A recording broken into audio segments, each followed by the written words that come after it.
right, so I suggested to you last class that human beings have the world as a place of action through the lens of their social cognitive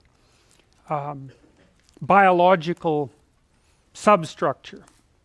And I made that argument on the basis of the supposition that our primary environment was actually other people. And I mentioned to you, I believe that those other people are arranged in hierarchies of influence and authority or power, or dominance, which is often how it's construed, and that the dominance hierarchy as a structure is at least 300 million years old, which makes it older than trees. And it's for that reason that you share the same neurobiology to govern your observations of your position in the hierarchy as lobsters do, which is a remarkable fact. You know, it's remarkable that the lobster uses serotonin as the mechanism to adjudicate its status position, and that modifying the serotonin function in the lobster can produce changes in its behavior, can help the lobster overcome defeat, for example, which is very much equivalent to what happens to a human being when they take antidepressants. You know, it's a good example of the conservation of biological structure by evolution, and a good illustration of the continuity of life on Earth. It's really amazing. But the other thing it is a testament to is the ancient nature of the social structure. Now, we tend to think of the social structure as something other than nature, right? Because society is, I suppose, mythologically opposed. It's opposed in a narrative way. Culture is opposed to nature. It's the town in the forest. But the town has been around a long time, so to speak, and the structure of the town is also part of nature, in that the dominance hierarchy is part of nature. And because it's so ancient, you have to consider it as part of the mechanism that has played the role of selection in the process of natural selection. And so roughly what seems to happen is that there is a plethora of dominance hierarchies, especially in complex human communities, and many of them are masculine in structure, in that they're dominance hierarchies that primarily men compete in, or that has been the historical norm, and that some men rise to the top based on whatever the dominance hierarchy is based on, and they make their preferential mates. And it's a good strategy for women to engage in, because and many sorts of female animals do precisely this, is they let the males battle it out and then pick from the top. Or often the dominant males, there's no choice on the part of the females, it's the dominant males just chasing away the subordinate males. But with humans, it's usually the case that the females have the opportunity to do at least some choosing. And so we have, if you think about that, what that implies is that we have evolved to climb up dominance hierarchies. And then I would say it's not exactly that even, because there are many different dominance hierarchies. And so the skills that you might use to climb up one might not be necessarily the same skills that you would use to climb up another.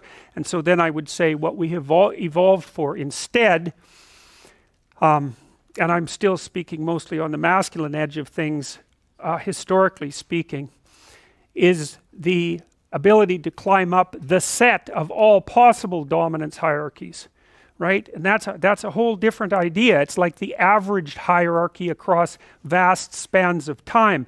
And I think it's for that reason that we, among others, that we evolved general intelligence, because general intelligence is a general problem-solving mechanism, and it seems to be situation independent, so to speak. And of course, there's been an arms race for the development of intelligence between men and women, because each gender has to keep up with the other, and women have their own dominance hierarchies.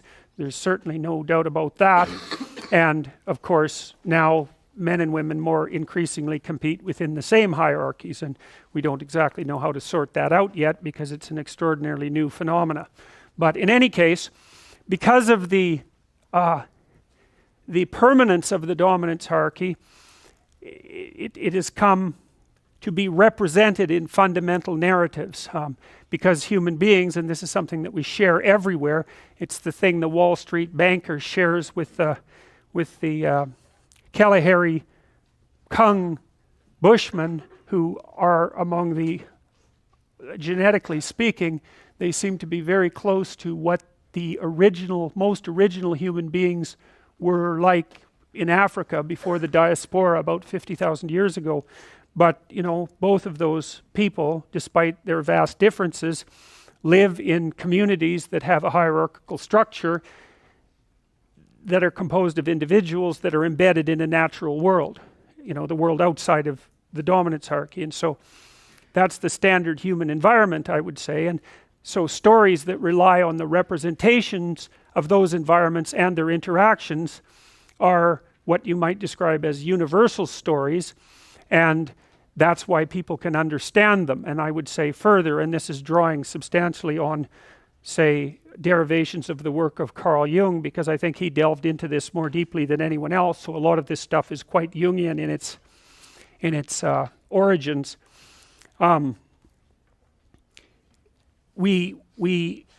The commonality between human beings, so you know, you have to have commonalities in order to communicate, right? Axiomatic commonalities, because otherwise you have to explain everything. And so there's many things that human beings don't have to explain to one another. We don't have to explain anger, we don't have to explain jealousy, we don't have to explain fear, we don't have to explain pain, we don't have to explain joy, we don't have to explain love, etc. Those are built into us, and so they're predicates of being human. And you could say that those human predicates and the standard human environment produce standard narratives. And then you could say even further, and this is more of a leap, I would say, is that those who act out the role of the victor in those standard narratives are precisely the people who attain victory in life. And I would say biologically defined in that they make more attractive partners, but also I believe that there's an alignment between human well-being, which is a very weak word, and participation in these meta-narratives that drive success. Because, well, do you want to be a failure or a success? Well, you know, it's hard to be a success. You have to adopt a lot of responsibility, and so you might be willing to take your chances as a failure, but I'm not going to make the presumption that that's going to put you in a situation other than one where you experience a lot of frustration, anger, disappointment, depression, pain, and anxiety at the bottom of the heap. And so generally that's not what people are aiming for, although under certain circumstances, if people don't like responsibility and are willing to take their chances, they might take the irresponsibility and its apparent freedoms over the necessity of thinking things through the medium and long run. Anyways, we stopped here. I suggested to you that one of the primary narrative representations was the known or culture or order. I think those, or the explored territory or the dominance hierarchy. I think those things are basically interchangeable from a representational perspective. And you know, in the movie The Lion King, that's represented by Pride Rock, which is this central place of orientation, founded on rock, which is the sort of thing that people embed their memories in. That's why we make sculptures and gravestones and that sort of things. Rock stands for permanent, and to have rock under your feet is to be on a solid foundation, and that's a pyramid in some sense in that movie, and the pyramid is topped by, you know, the king and queen and their offspring. So that's the divine couple. That's one way of thinking about it. And Simba, of course, is the newborn hero. And you know, you understand that, even though it's lions and drawings of lions at that, and animals are acting it out, it's completely irrelevant to you that those characters happen to be animated and that what you're watching is a fiction. So, and I would say to you, with regards to fiction, you know, you might say, well, is fiction true or not? And the answer to that is yes and no. It's not true in that the events portrayed in fiction occurred in the world. They didn't. But fiction is true the same way numbers are true, I would say. Like, you know, if you have one apple and one orange and one banana, the commonality between all of those three is one. And you might say, well, is one as real as one fruit?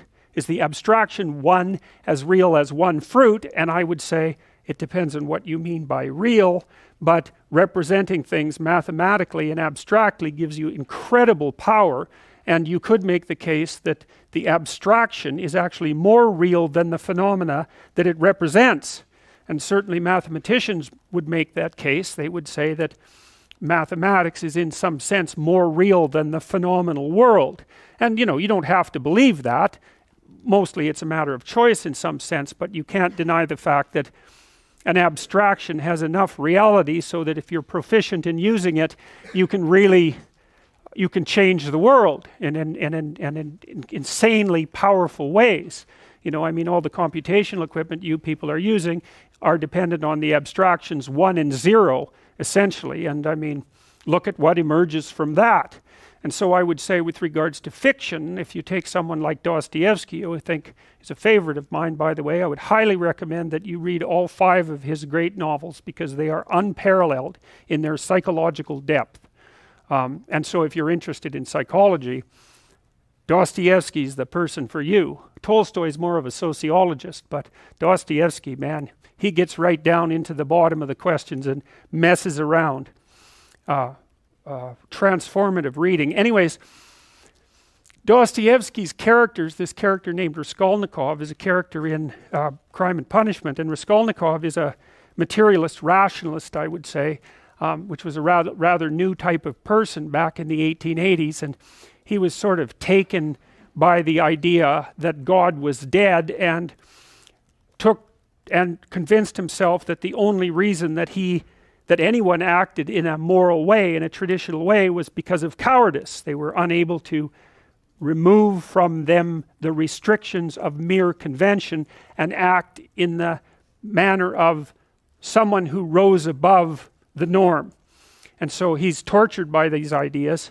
He's half starving. He's a law student. He doesn't have enough to eat. He doesn't have much money, and so, you know, he's not thinking all that clearly either. And he's got a lot of family problems. His mother's sick, and she can't send him much money. And his sister is planning to engage in a marriage that's loveless to someone who's rather tyrannical, who she hopes will provide the family with enough money so that he can continue in law school. And they write him brave letters telling him that she's very much in love with this guy, but he is smart enough to read between the lines and realizes that his sister is just planning to prostitute herself in an altruistic manner, and he's not very happy with that. And then at the same time as all this is happening, he becomes aware of this pawnbroker who he's, pawning his last possessions to, and she's a horrible person, and not only by his estimation, she pawns a lot of things for the neighborhood, and people really don't like her. She's grasping and cruel and deceitful and resentful, and she has this niece who's not very bright, intellectually impaired, whom she basically treats as a slave and beats all the time. And so Raskolnikov, involved in this mess and half starved and a bit delirious and possessed of these strange new nihilistic ideas, decides that the best way out of this situation would be just to kill the pawnbroker, take her wealth, which all she does is keep it in a chest, free the niece, so that seems like a good idea. So remove one apparently horrible and useless person from the world, free his sister from the necessity of this loveless marriage, and allow him to go to law school where he can become educated and do some good for the world. So one of the things that's lovely about Dostoevsky is that he, sometimes when one person is arguing against another, or when they're having an argument in their head, they make their opponent into a straw man, which is basically they take their opponent and caricature their perspective and try to make it as weak as possible and laugh about it, and then they come up with their argument and destroy the straw man and feel that they've obtained victory. But it's a very pathetic way of thinking. It's not thinking at all. What thinking is when you adopt the opposite position from your suppositions, and you make that argument as strong as you can possibly make it. And then you pit your perspective against that strong iron man, not the straw man, and you argue it out, you battle it out, and that's what Dostoevsky does in his novels. I mean, the people who stand for the antithesis of what Dostoevsky actually believes are often the strongest, smartest, and sometimes most admirable people in the book. And so it takes great moral courage to do that. And in Raskolnikov, what he wanted to do was set up a character who had every reason to commit murder. Every reasonable reason. Philosophically, practically, ethically even. Well, so Raskolnikov goes and he kills the old lady with an axe. And it doesn't go the way he expects it will, because what he finds out is that post-murder Raskolnikov and pre-murder Raskolnikov are not the same people at all. They're not even close to the same people. He's entered an entirely different universe. And Dostoevsky does a lovely job of describing that universe of horror and chaos and deception and suffering and terror and all of that. And he doesn't even use the money. He just buries it in an alley as fast as he can, and then doesn't want anything to do with it again. And anyways, the reason I'm telling you all this is potentially to entice you into reading the book, because it is an amazing, amazing book. But also because you might say, well, is what happened to Raskolnikov true? Are the stories in that book true? And the answer to that is, well, from a factual perspective, clearly they're untrue. But then if you think of Raskolnikov as the embodiment of a particular type of person who lived at that time, and the embodiment of a certain kind of ideology which had swept across Europe and really invaded Russia, and which was actually a precursor, a philosophical precursor to the Russian Revolution, then Raskolnikov is more real than any one person. He's like a composite person. He's like a person whose irrelevancies have been eliminated for the purpose of relating something about the structure of the world. And so I like to think of those things as sort of meta-real. They're more real than real. And of course that's what you expect people to do when they tell you about their own lives, about their own day. You don't want a factual description of every muscle twitch. You want them to distill their experiences down into the gist, which is the significance of the experience. And the significance of the experience is roughly what you can derive from listening to the experience that will change the way that you look at the world and act in the world. So it's valuable information, and they can tell you a terrible story, and that can be valuable because that can tell you how not to look at the world and act in it. Or they can tell you a positive story. You can derive benefit either way, which is why we also like to go watch stories about horrible psychopathic thugs. And hopefully we're learning not to be like them, although there are additional advantages in that, you might say that someone who is incapable of cruelty is a higher moral being than someone who is capable of cruelty. And I would say, and this follows Jung as well, that that's incorrect, and it's dangerously incorrect, because if you are not capable of cruelty, you are absolutely a victim to anyone who is. And so part of the reason that people go watch anti-heroes and villains is because there's a part of them crying out for the incorporation of the monster within them, which is what gives them strength of character and self-respect, because it's impossible to respect yourself until you grow teeth. And if you grow teeth, then you realize that you're somewhat dangerous, or maybe somewhat seriously dangerous, and then you might be more willing to demand that you treat yourself with respect and other people do the same thing. And so that doesn't mean that being cruel is better than not being cruel. What it means is that being able to be cruel and then not being cruel is better than not being able to be cruel. Because in the first case, you're nothing but weak and naive. And in the second case, you're dangerous, but you have it under control. And you know, a lot of martial arts concentrate on exactly that as part of their philosophy of training. It's like, we're not training you to fight. We're training you to be peaceful and awake and avoid fights.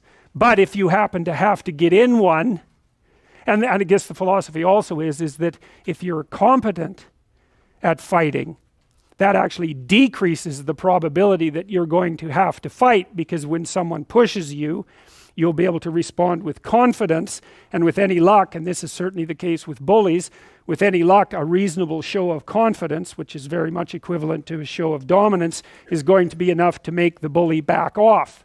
And so the strength that you develop in your monstrousness is actually the best guarantee of peace. And that's partly why Jung believed that it was necessary for people to integrate their shadow. And he said that was a terrible thing for people to attempt, because the human shadow, which is all those things about yourself that you don't want to realize, reaches all the way to hell. And what he meant by that was, it's through an analysis of your own shadow that you can come to understand why other people are capable, and you as well, of the sorts of terrible atrocities that characterized, let's say, the 20th century. And without that understanding, there's no possibility of bringing it under control. When you study Nazi Germany, for example, or you study the Soviet Union, particularly under Stalin, and you're asking yourself, well, what are these perpetrators like? Forget about the victims, let's talk about the perpetrators. The answer is, they're just like you. And if you don't know that, that just means that you don't know anything about people, including yourself. And then it also means that you have to discover why they're just like you. And believe me, that's no picnic. So that's enough to traumatize people, and that's partly why they don't do it. And it's also partly why the path to enlightenment and wisdom is seldom trod upon, because if it was all a matter of following your bliss and doing what made you happy, then everyone in the world would be a paragon of wisdom. But it's not that at all. It's a matter of facing the thing you least want to face. And everyone has that old, there's this old story in King Arthur where the knights go off to look for the Holy Grail, which is either the cup that Christ drank out of at the Last Supper, or the cup into which the blood that gushed from his side was poured when he was crucified. The stories vary, but it's basically a holy object, like the phoenix in some sense, that's a representation of transformation. So it's an ideal. And so King Arthur's knights, who sit at a round table because they're all roughly equal, go off to find the most valuable thing. And where do you look for the most valuable thing when you don't know where it is? Well, each of the knights looks at the forest surrounding the castle and enters the forest at the point that looks darkest to him. And that's a good thing to understand, because the gateway to wisdom and the gateway to the development of personality, which is exactly the same thing, is precisely through the portal that you do not want to climb through. And the reason for that's actually quite technical. This is a Jungian presupposition too, is that, well, there's a bunch of things about you that are underdeveloped, and a lot of those things are because there's things you've avoided looking at because you don't want to look at them, and there's parts of you you've avoided developing because it's hard for you to develop those parts. And so it's by virtual necessity that what you need is where you don't want to look, because that's where you've kept it. And that's why there's, an idiosyncratic element of it for everyone. Your particular place of enlightenment and terror is not going to be the same as yours, except that they're both places of enlightenment and terror. So they're equivalent at one level of analysis and different at another. So anyways, back to fiction and what it does. It distills truth, and it produces characters that are composites. And the more they become composites, the more they approximate a mythological character. And so they become more and more universally true and more approximating religious deities. But the problem with that is they become more and more distant from individual experience. And so with literature, there's this very tight line where you need to make the character more than merely human, but not so much of a god that, one of the things that happened to Superman in the 1980s, Superman started out, he's got a heavenly set of parents, by the way, and an earthly set of parents, and he's an orphan like Harry Potter. Very common theme is that when Superman first emerged, he could only jump over buildings, you know, and maybe he could stop a locomotive, but by the time the 1980s rolled around, like he could juggle planets and, you know, swallow hydrogen bombs and, you know, he could do anything. Well, people stopped buying the Superman comics because how interesting is that? It's like something horrible happens and Superman deals with it.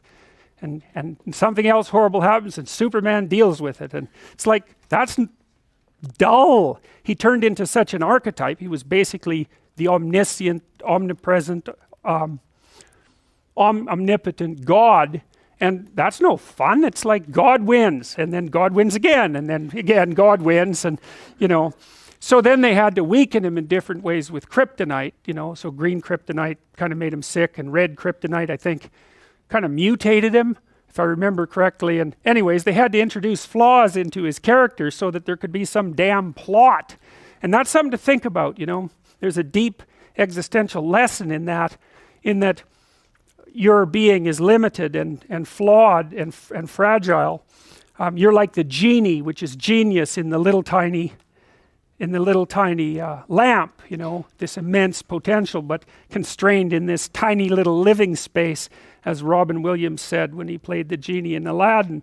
But the fact that you have limitations means that the plot of your life is the overcoming of those limitations, and that if you didn't have limitations, well, there wouldn't be a plot, and maybe there would be no life. And so that's part of the reason why perhaps you have to accept the fact that you're flawed and insufficient, and live with it and consider it a precondition for being.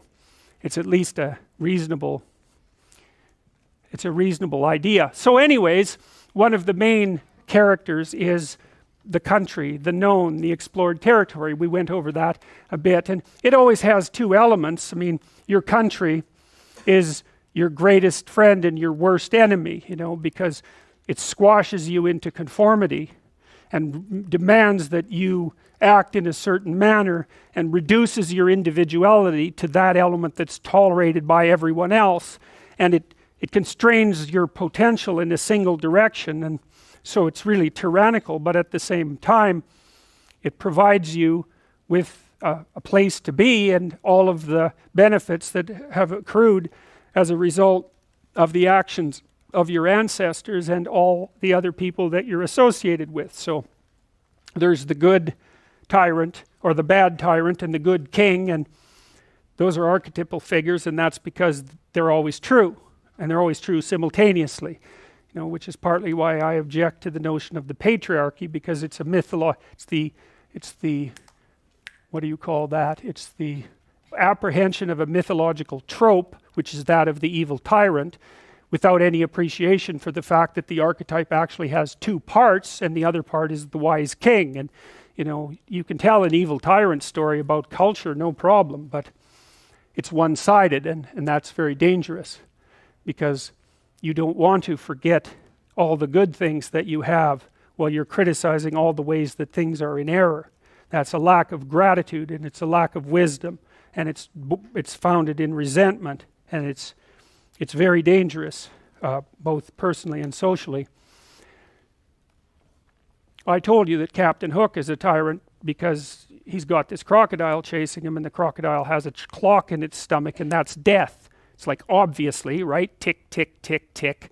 And it's a crocodile, and it's under the water, and it's already got a taste of him, so he's being chased around by death, and that makes him terrified and resentful and cruel and bitter, and so he's a tyrant.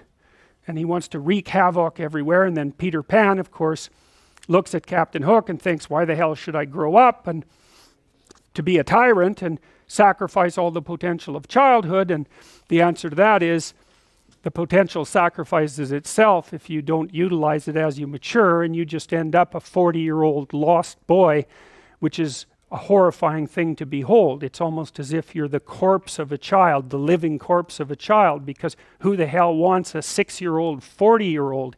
You're a little on the stale side by that point, and not the world's happiest individual. So, you know, your potential is going to disappear because you age anyways, and so you might as well shape that potential in a particular direction and at least become something, no matter how limited, rather than nothing. So Peter Pan, that's a great story. It's a great mythological story.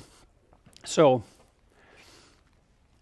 let's talk about tyrants. Well, not only are they mythological figures, but they exist and they tend to be deified. I mean, Stalin was, for all intents and purposes, God the Father in Soviet Russia, although he was pretty much only the worst elements of Old Testament God, who was, constantly smiting people and wiping out populations and doing all sorts of things that seemed to be quite nasty. But nonetheless, people worshipped him in many ways, and he's a representation of just exactly what goes wrong when things really go wrong, when people stop paying attention and when they all lie. Because one of the things that characterized the communist state was that no one ever got to say anything they actually believed, ever.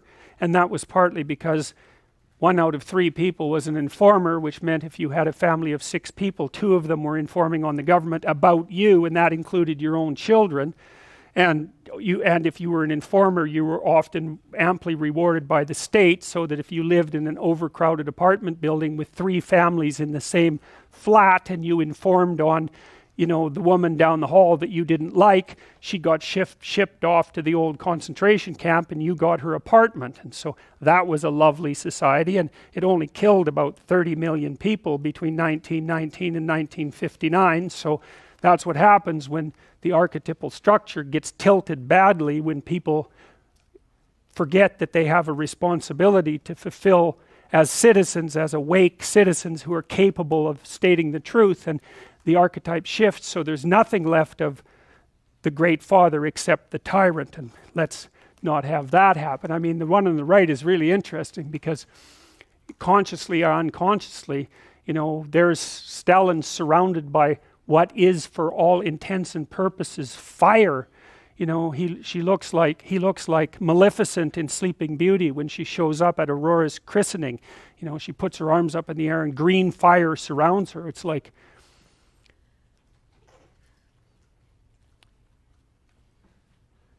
he's surrounded by fire, and there's Lenin above him who's like king of the fiery realm, and that's for sure. So I mean, all the terrors that happened in the Soviet Union didn't start under Stalin, they started under Lenin, and Stalin was definitely Lenin's legitimate son, let's put it that way. So, this is another example of the tyrannical element of the Great Father and the sorts of things that can happen. I mean, I kind of got an evil kick out of this ad that was quite old. It's kitschy in some sense, and it shows. I don't think that's something you'd ever see in a magazine today. 10 unusual stamps showing evil dictator. Well, fair enough. I mean, that's what he was, and that's the consequence, and that's just a tiny bit of the consequence, because the Nazis wiped out a very large number of people, often using compassion as a justification. So when they went after the mentally ill and the terminally ill, and those whose intelligence was compromised for biological reasons, and those who were too old, they basically justified it by saying that the enforced euthanasia was merciful, and that you were actually being a good person by complying with the requirements. And so, something to think about. More mythological representations, I like these quite a bit. So there's Hitler as, knight of the faith, essentially, with, I suppose that's a recreation of the Christian Holy Spirit dove, except it's an eagle, which is a bird of prey, and a what do you call those things? A scavenger, right? So that's kind of interesting. But that's Hitler as knight of the blood, roughly speaking, and this is an Allied war poster, essentially, that assimilates the Nazis to poisonous snakes. And, we don't like poisonous snakes very much, and it's probably because they've been preying on us for approximately 20 million years, because snakes and primates, humans in particular, co-evolved. And so the snake is a representation of that which lies outside the comfortable domain, and that can be you know, a snake, obviously, or it can be an abstract snake, and the abstract snake is your enemy, or an even more abstract snake is the evil in your own heart. And this is going to be a bit of a leap for you, but there's this ancient idea that developed in the West over thousands of years, far predating Christianity, that, at least its origins, that the snake in the Garden of Eden was also Satan, which is like, what the hell, it's a very strange idea. But the reason for that, as far as I can tell, is that, you know, we have this circuitry that detects predators, and a predator, a good representation of a predator is a snake or a monster that incorporates snake-like features, like a dragon or something like that, or a dinosaur with lots of teeth, or a shark that lives under the water and will pull you down. You know, because I suspect a lot of our ancestors met a nasty death at the hands of Nile crocodiles while they were in the African veldt going down to get some nice water. So, you know, that's the thing that jumps up and pulls you under, and, you know, and that happens in your own life because things jump up and pull you under, you know, and you use the same circuitry. We use the same circuitry to process unknown things that upset us, as we once used to detect predators who were likely to invade our space. And so, and human beings are capable of abstraction, and so, you know, you could think about the real predator that might invade your space, and maybe that's a snake or a wolf or some kind of monster. You know, and that's pretty concrete and biological. Chimps have that, you know, chimps don't like snakes, and so if a chimp comes across a snake in the wild, then like a big, let's say, I don't know what live with chimps, I don't know if they're pythons, but they have constrictors there anyways. So, you know, maybe there's like a 20-foot constrictor, and the chimp like stays a good distance away from it, but it won't leave, and then it has this particular cry that it utters that's called a snake raa, W-R-A-A, and so it makes this noise, which means something like, holy shit, that's a big snake. And I actually mean that, because the circuits that primates use to utter distress calls are the same circuits that we use to curse.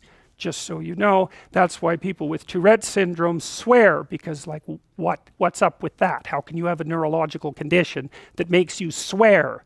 Well, it turns out that guttural, affect-laden curses are mediated by a different speech circuit, and that's the speech circuit we share with the predator alarms of other primates. So that's pretty cool. So anyways, the chimp stands there and makes this snake noise, and then a bunch of other chimps come running, and, you know, some of them stay a fair ways from the snake, and some of them get pretty close, but they'll stand there and watch that snake for like 24 hours. You know, so they're fascinated by it. And, you know, if you've handled snakes, you can understand that fascination, because they're fascinating, you know, and they're numinous, I would say. That's the right way of putting it. A numinous is a word that means intrinsically meaningful, like a fire, you know. You can't look away from fire, you know, if you're sitting in front of a fireplace, it's like you're staring at it. And that's because you're all descended from the first mad chimpanzee who had some weird genetic mutation that made it impossible for him to stay away from fire. It was like the first chimp arsonist, you know, and he figured it out, and, well, hey, now he was a chimp with a stick with fire on it. Like, that's a mega chimp, man. And so, you know, we have that mutation in spades, and no wonder. So anyways,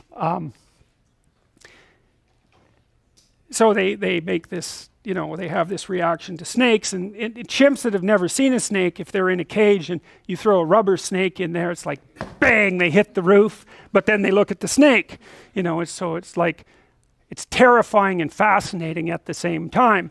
And you should look at the snake because you want to know what it does, but you should stay away from it because it's a snake. So you're kind of screwed in terms of your motivations, right? One is get the hell away, and the other is, well, don't let that thing do anything that you're not watching. And so that's really the reaction we have to the unknown. It's terrifying, but we watch it. And then, you know, the meta story is that not only do we watch it, but we go explore it. And so you might think, well, back in the Garden of Eden, so to speak, when we were living in trees, the snakes used to come and eat us and our offspring, more likely. And, you know, we weren't very happy about that. And then we figured out how to maybe maybe by accident, drop a stick on a snake.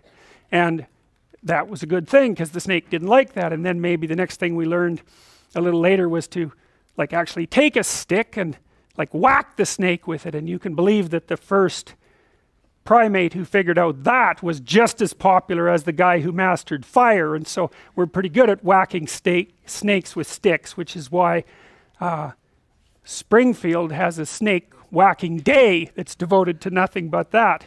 Right, I don't know if you know that Simpsons episode, but it's quite comical. So then you think about the snake as a predator, and it's the thing that invades the garden always, because you just can't keep snakes out of the damn garden no matter how hard you try. And then you think of snakes, and maybe you think of metasnakes, and like a metasnake would be also a predator, but maybe that's the predator that represents the destructive spirit of the other tribe. Because chimpanzees, for example, are quite tribal, and they definitely go to war with one another. And so you abstract out the idea of the predator to represent malevolence as such, and then you take that one step further and you realize that the worst of all evil predators is the human capacity for evil. And then at that point, you're starting to, I would say, psychologize or spiritualize the idea of danger and make it into something that's conceptual and something that's psychological and something that you can face sort of en masse. I mean, one of the things people had to figure out was, how do you deal with danger? And so you figure out how you deal with a specific danger. But then because human beings are so damn smart, they thought, well, what if we considered the class of all dangerous things? And then what if we considered a mode of being that was the best mode of being in the face of the class of all dangerous things? Well, that's a lot better. You get to solve all the dangerous problems all at once instead of having to conjure up a different solution for every dangerous thing. And that's basically, as far as I can tell, where the hero story came from. And the hero story is basically, there's a community, it's threatened by the emergence of some old evil, often represented by a dragon. That's sort of typical, say, of the Lord of the Rings stories. There's a hero, often a humble guy, but not always, sometimes a knight, decides he'll go out there, and chase down the snake, maybe even, or the serpent, or the dragon, maybe even in its lair, and he'll have a bunch of adventures on the way that transform him from, useless, naive hobbit into, sword-wielding hero. And he confronts the dragon and gets the gold and frees the people that it had enslaved, and then comes back transformed to share what he's learned with the community. It's like, well, that's the human story fundamentally, and that's our basic instinctive pattern, and it's represented in narratives constantly. And that's partly what this has meaning. You know what this means. Why do you know? Well, because it draws on symbolic representations that you already understand. You understand that a mess of toothed snakes is not a good thing, and that maybe the sensible thing to do is stomp them. And it's not like you need an instruction manual to figure out what the poster means. And so, that's two different representations of Hitler. That's sort of the pro-Hitler representation, and I would say that's the anti-Hitler representation. And that's the real Hitler, who at this point does not look like a very happy clam. So that's the known, that's culture, that's order, and what's eternally juxtaposed to culture and the known and the explored and order is the unknown.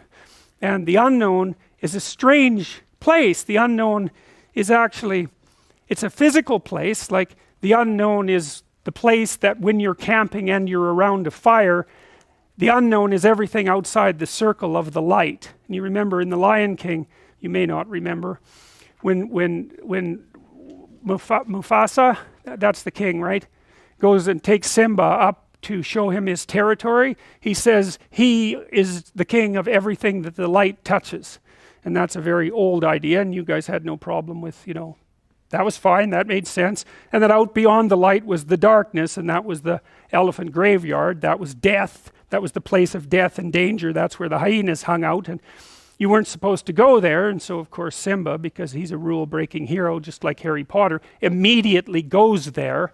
And so, you know, that's like the forbidden fruit. It's the same sort of idea. If you want someone to do something, the best thing to do is tell them that they shouldn't and not explain why.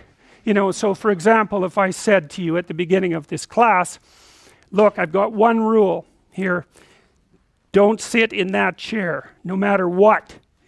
You'd be thinking the whole year, especially if I reminded you, well, just what's up with that chair? Like, that chair is magical all of a sudden. Some of you might even, well, you probably wouldn't, because this is a ridiculous example, but maybe, you know, you come to class early and sit in that chair just to see what would happen.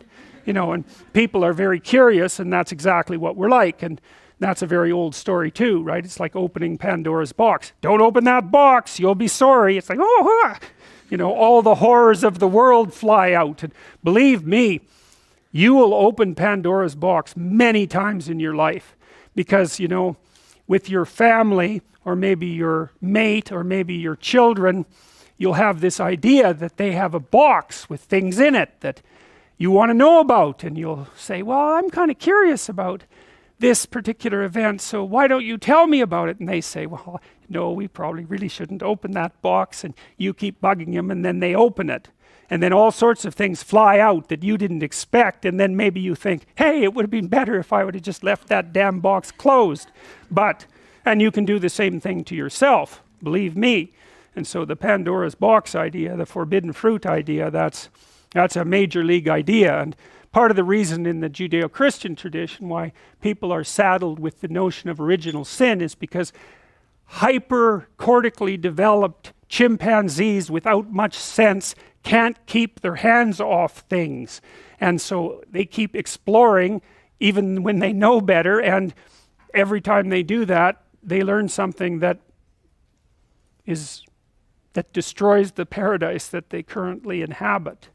Right? Because there's plenty, you never learn anything in your life that's of importance without it having a pretty damn destabilizing effect on you at the moment of realization, right?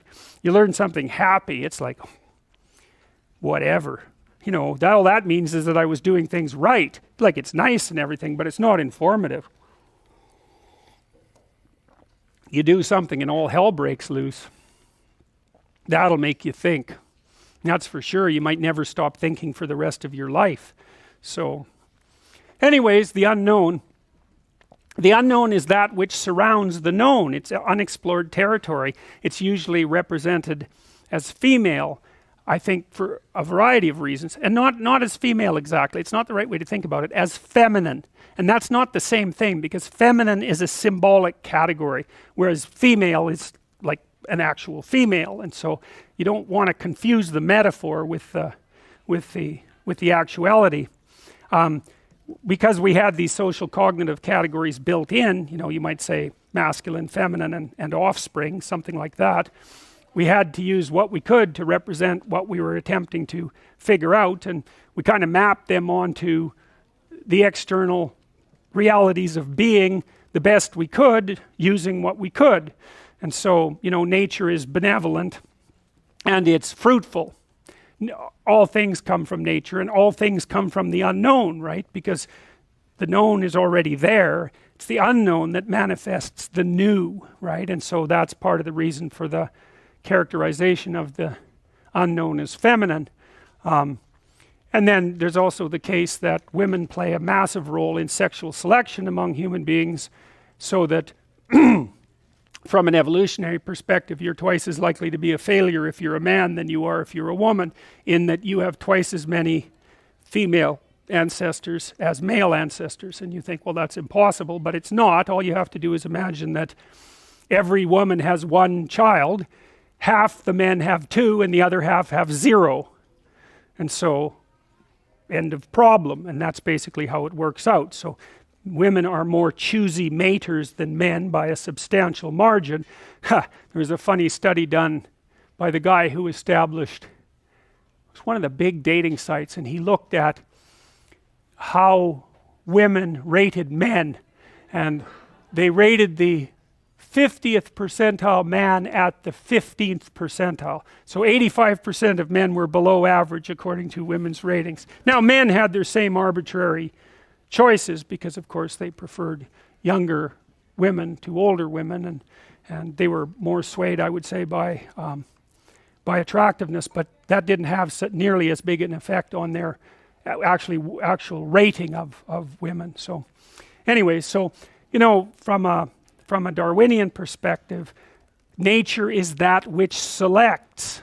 That's all it is. And so sexual selection plays a massive role in human evolution. You know, the fact that we have these massive brains is very likely a consequence of a positive feedback loop in sexual selection. You know, because otherwise that's the only time you can get really rapid changes in evolutionary space, where, you know, you get a process going that reinforces itself. So there's a little preference for intelligence, and then that produces more intelligent men and women, and then there's a little more preference for intelligence, and you know, maybe then that turns into the ability to speak and or to master fire, and then there's way more selection for intelligence, and the brain just goes like this, you know, and women have paid a pretty big price for that, because your hips are basically so wide that you can barely run, and if they were any wider then you couldn't, and of course the pelvic passageway through which the baby travels is too small, so it's really painful and dangerous, and the baby's head has to compress quite a lot. I mean, they come out cone-shaped often, and then they're born really young, so you have to take care of them forever. Like, what the hell, you know, a deer is born, a fawn is born, and it's like 2 seconds later it's standing, and then it's running from a lion. It's like, you know, it's like 15 minutes later, and a baby, it's like, he just lies there and, you know, utters plaintive noises. That's all it can do, and it does that for like 10 months before it could skitter away from a sloth if it was predatory, you know. So you really got to take care of those creatures, and so that's a big price to pay. That's a big price to pay for our cortical evolution. So anyways, here's some of the symbolic representatives of the unknown, the unconscious Dionysian force of the id. So that's sort of Freud's representation of the unknown. The terrors of the darkness, that's the unknown. The monsters that lurk there. The source and the resting place of all things. The great mother, the queen, the matrix, which means matter, which means mother. The matriarch, matter, mother. The container, the cornucopia, the object to be fertilized, the source of all things, the fecund, the pregnant. The strange, the emotional, the foreigner, the place of return and rest, the deep, the valley, the cleft, the cave, hell, death, and the grave, because it's beyond the moon, ruler of the night and the mysterious dark, and matter and the earth. And you know all this because when you watch a movie that's rife with symbolic representations, it draws on those underlying metaphors, and they're natural. I mean, where does a witch live? Well, in a swamp, for God's sake. She doesn't live in the penthouse of a New York tower. She lives in a swamp, and it's dark there, and if the moon's up, that's better. And maybe it could be a crescent moon, or maybe it could be a full moon, but you know, witches live in the right place if you're going to understand it. And you understand all of that, and it's part of the structure of your imagination, you could say. And so it's part of the unspoken, fantastical imagination that unites all of us and that makes us specifically human. There's a good representation of the underworld and the place of transformation. So that's hell. I mean, Isis in Egypt was queen of the underworld, and the underworld generally has a queen, and she usually shows up when order falls apart. And so you go to the underworld when your life falls apart.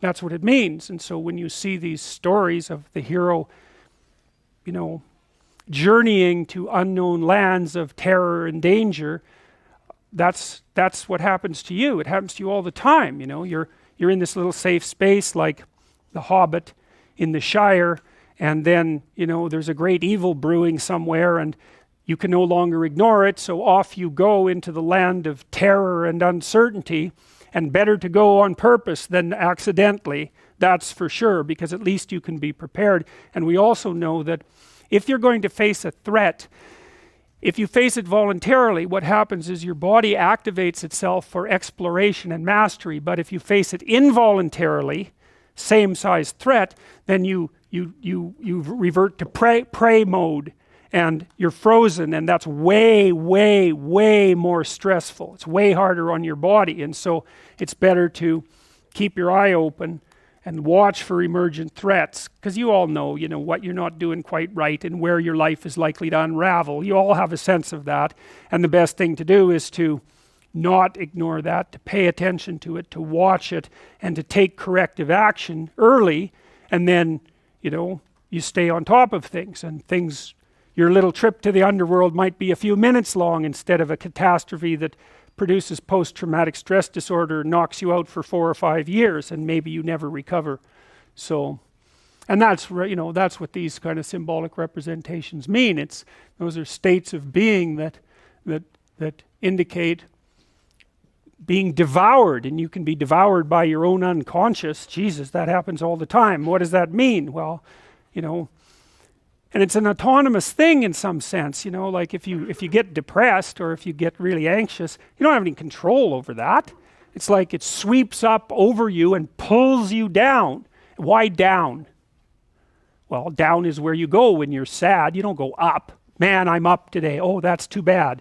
No, it's man, I'm down today. And well, that's partly this, and it's partly because this is subordinate, and it's partly because down is closer to the ground and farther from the sky. Like, there's all sorts of reasons you're feeling down rather than up. Up is where you're aiming, right? You aim up, you don't aim down. Well, the reason those phrases make sense is because they're locked deeply into this underlying structure of imagination, and well, those are the archetypal structures according to Jung. And I think that he's, as far as I can tell, he's dead accurate, and I think we understand the biology of such things much better than we did. So there's more representations. She's quite the friendly creature. That's Kelly. I like this representation better. Those are heads, by the way, and hands. So she sort of represents, well, very complex things. She represents death. She represents transformation. In this, I really like this representation. I think it's brilliant. So imagine that what the people were doing who formulated these representations, what they were trying to do was to make a representation of the domain of threat itself, right? So that they could deal with the idea that, because we can say threat. Well, what the hell does that mean? Well, threat is the category of all threatening things. And so then you can think about threat, and you can think about threat across all those individual instances, and maybe you can figure out how to deal with threat, right? What's the best way to be in the world so that you most effectively deal with threat? Well, that's sort of like, apart from how do you deal with pain, that's sort of like the ultimate question of human beings. You want to be terrified? No. So you want to be in danger? No. So like, you better figure out how to deal with threat. So first of all, you have to conceptualize it. So we'll take a look at this representation. So that's Kelly. Her hair is on fire.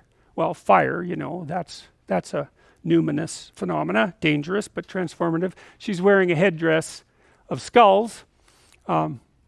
She has a weapon in this hand, and she has a tiger's tongue. She often has a snake around her waist.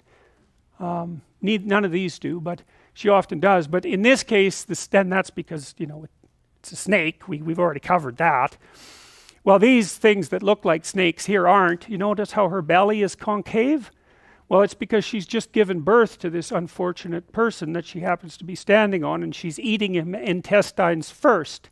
And that's a fire ring, which she is in, and then it's got skulls on the inside of it. It's like, what's that supposed to do? Well, partly it's supposed to represent that which terrifies you. It's like, yeah, fair enough, man. Because I don't imagine you saw all those things in there before I explained them, but someone who was familiar with that image would know what it meant. It's like some poor artist was sitting there thinking, well, how do I represent destruction? And it's like, bang, whoa, okay, we'll put that down and then we won't look at it again. So, and then what do you do with this? You make sacrifices to it. And you think, well, that's kind of primitive. First of all, well, that doesn't really exist. Well, it does if it's an amalgam of threat symbols, I can tell you that. It exists, that's for sure. So it exists as an abstraction, if nothing else. Do you offer it sacrifices? Well, what the hell do you think you do? What are you doing in class? Why aren't you like drinking vodka and snorting cocaine? You know, because you could be doing that. Instead, here you are, listening to me, you know, slaving away in university. You're young. It's like, really? You've got nothing better to do than sit there? You know, well, what you're willing to forego today's pleasure for tomorrow's advantage. And that's what sacrifice is. And human beings discovered that dramatically first, you know, like we were apes for God's sake. We didn't just leap up and think, oh, we better save for tomorrow. You know, it took thousands of years for that idea to emerge. And it emerged in dramatic form. And it was sort of like, well, society is sort of like a god. No, they weren't thinking this through. It was like, if you're going to represent society, well, it's like this masculine god that's always judging the hell out of you, that's everywhere all at the same time. It's like, yeah, that's true, absolutely. And what do you have to do with it? Well, you have to give it what it wants. Why do you have to give it what it wants? Because it'll crush you if you don't. And that's exactly right. And if you're lucky and you give it the right sacrifice, then it'll smile on you and you get to have a good life. And that was the major discovery of mankind, man. That was a killer discovery. It was like the discovery of the future. You know, we discovered the future as a place. And it was a place that you could bargain with. You can bargain with the future. Wow, that's just, what an idea that is. You know, it's so unlikely. Well, how do you bargain with the future? Well, you give it what it wants. And you know, some of that's you maintain your social relationship, and you know, you make yourself useful to other people, and you shape yourself so that you can cooperate with people, and you don't act impulsively, and maybe you squirrel something away for the next harvest even if you're hungry, and you know, and then the future isn't hell, and you make the proper sacrifices. And so if you sacrifice to Kelly, then she turns into her opposite and showers benevolence on you. And that's Mother Nature, right? It's like, look out for Mother Nature, man. You know, 2 weeks out in the bush right now and you're dead, and it's not pleasant. And then if it's the spring, you last longer, but the bugs eat you, and so that's not very fun either. So nature, you know, it's bent on your destruction. But if you treat it properly and carefully and make the right sacrifices, then maybe one of her trees will offer you some fruit, and that would be okay. And so believe me, lots of people died trying to figure that out. So here's another way of looking at it. So I said, you know, order and chaos, known, unknown, explored territory, unexplored territory. I love this. This is the Taoist symbol. It's a symbol of being. And being isn't reality as you would conceptualize it as a scientist. It's more like reality as it manifests itself to you as a living thing, which is completely different. You know, science extracts out all the subjectivity. All that is there is an array of objective facts of equivalent value, and that's part of its method, but that's not the world in which you live. The world in which you live is full of motivation and emotion. It's full of terror and pain and joy and frustration and other people, that's for sure. And so that's the real world. And so, well, that's what this is. It's the real world. And what is it made out of? Well, it's made out of all those things you know that can get out of hand, you know, because the explored territory and the known can get so damn tight that it's nothing but a tyrant. And then it's all those things you don't know, and that's pretty exciting because, you know, you want to go find out some things you don't know, and that adds a lot of spice to life. You want a little adventure. You don't want to go out with someone who's so predictable that you know everything about them in a week, you know, unless you're hyper-conservative. You want to go out with someone they're a little erratic, like not too erratic, let's say. They're a little dangerous, perhaps not too dangerous, but some of that at least. You want predictability with a bit of unpredictability in there. Well, and that's exactly what this means. It's like that's predictability with a little unpredictability in it. And what that also means is that what you know can be turned into what you don't know, just like that. And that's going to happen to you lots of times in your life, man. When someone close to you dies suddenly, it's like, poof, order turns into chaos, and now you're in chaos, and what the hell are you going to do there? And that's a good question, because you need to know what to do there, because you're going to be there. And it happens to you when your dreams fall apart, you know, I mean your dreams for your life, or, you know, when you discover something awful about yourself that you didn't know, or, you know, it flips on you all the time, and in small ways sometimes. You know, you have a fight with a friend, or in big ways that wipe you out for, well, indefinitely sometimes, because you can fall into chaos and never get out. You know, that's the people who are trapped in the belly of the beast. It isn't necessarily that when you descend into chaos that you learn something and you get back out. You could just be stuck there suffering until you die. And that's, you know, I wouldn't recommend that, you know, it's something to avoid, but it happens to people all the time, all the time. You see them wandering around, you know, shattered on the streets of Toronto, you know, they're done, they're in chaos, and there's so much chaos around them that you won't even go near them. The chaos spreads like 8 feet around them. And so when you see someone like that, you're like, well, first, we're not going to look too closely, and people like that often don't like you to look at them, because that also helps them remember where they are, and that's no pleasant thing. And you're going to just stay away from that. Maybe you'll cross the street, maybe you'll keep your head down, whatever. You're not going anywhere near that chaos, and no bloody wonder, you know. And you don't think about it much after you pass it, because it's a hell of a thing to think about, and what are you going to do about it anyways? You don't know what to do about it. You might just make it worse. Well, so chaos, you know, that's the other half of life, and it can turn into order, sometimes better order. That's actually what you do when you explore, right? You explore, you find out something new, not too Pandora boxy. You know, you bite off as much as you can chew, but no more. And so that rearranges the way you look at the world, but you're doing it voluntarily, so you can kind of tolerate the recalibration. And you strengthen the order, right? Because now you become more competent. And I would say that you're trying to live on the edge between order and chaos. And I mean, that's a real place. That's an actual, it's a meta place. But it's more real than places, because it's so old. It's such an old place. It really exists, and your nervous system knows that. It sees the world this way. In fact, the right hemisphere is roughly specialized for chaos, and the left hemisphere is roughly specialized for order, which is why the left hemisphere tends to have the linguistic elements, and why people are right-handed. And the right hemisphere has a more diffuse structure. It's more associated with negative emotion and imagination, and the two communicate between each other through the corpus callosum, and the right hemisphere appears to update the left hemisphere kind of slowly, often in dreams. And so if you are hurt, if your right hemisphere is hurt, for example, back here in the parietal lobe, then you lose the left part of your body. You can't move it anymore, but you also lose the idea that you have a left part of your body. So it's like blindness. It's a blindness to the left. And so if someone comes along and says, you know, you're not moving your left arm, you're going to say, yeah, well, my arthritis is bothering me today. You haven't moved it for 6 months. Well, my arthritis is bothering today. Or, you know, you're not moving your left foot. It's like, well, you know, I'm too tired. Well, what's happened is the left hemisphere has a representation of the body, and it's not being updated because the part of the brain that would notice that the left is gone because of a stroke, it isn't there anymore. And so the left already has a model, and it's not going to change. It's hard to change your model of yourself. You know, have a tooth pulled. What happens? It's like your damn tongue is in that hole for the next 6 months, fiddling around constantly.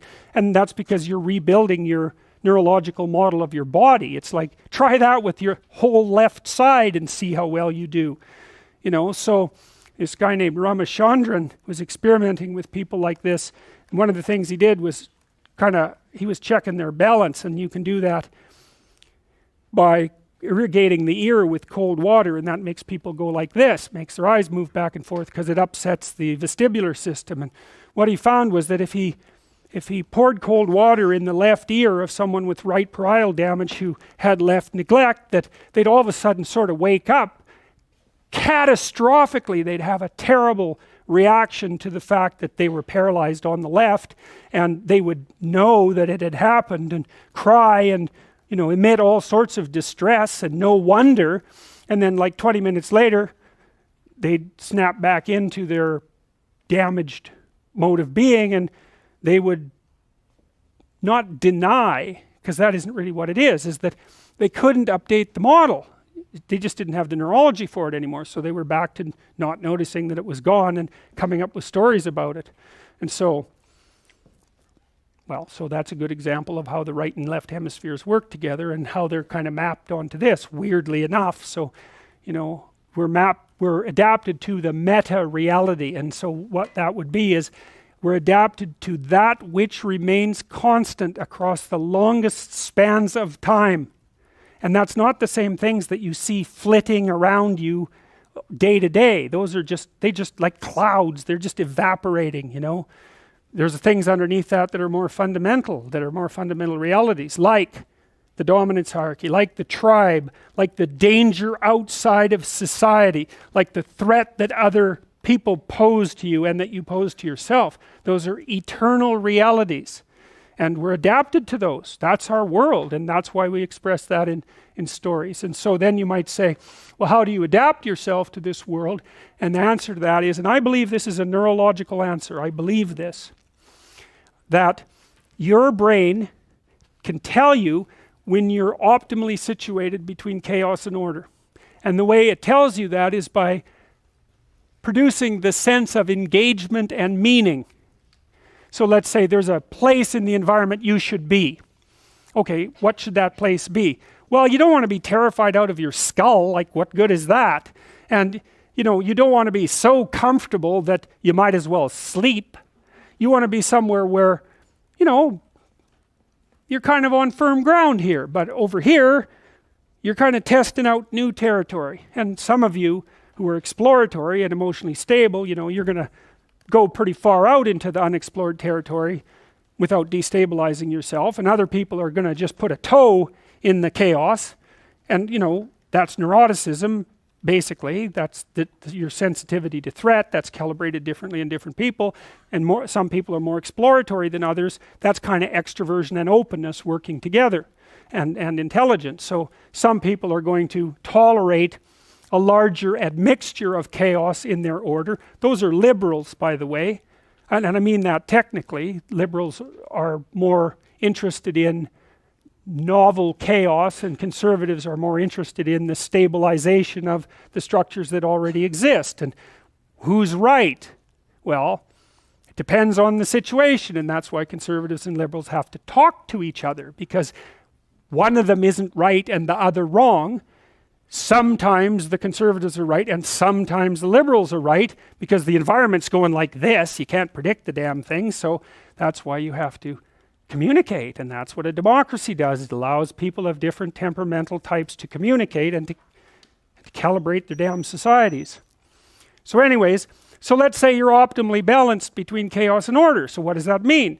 Well, you're stable enough, but you're interested, right? Because a little novelty heightens your anxiety. That wakes you up a bit. That's the adventure part of it. But it also focuses the part of your brain that does exploratory activity. And that's actually associated with pleasure. That's the dopamine circuit.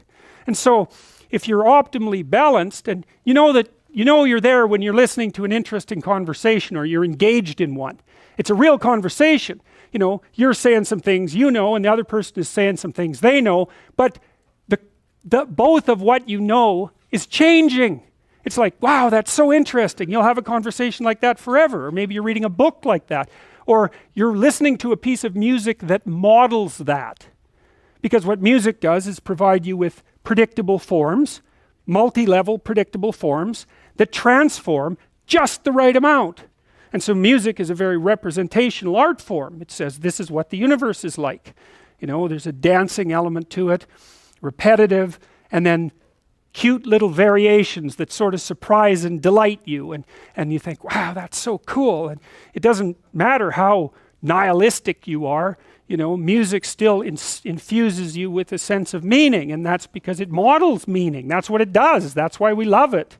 And you can dance to it, and that sort of symbolizes you putting yourself in harmony with these multiple layers of reality and positioning yourself properly. And you like that too, you'll pay for it. Oh boy, I get to go dancing, Oh boy, I get to listen to music. It's like, what the hell are you doing listening to music? What good is that?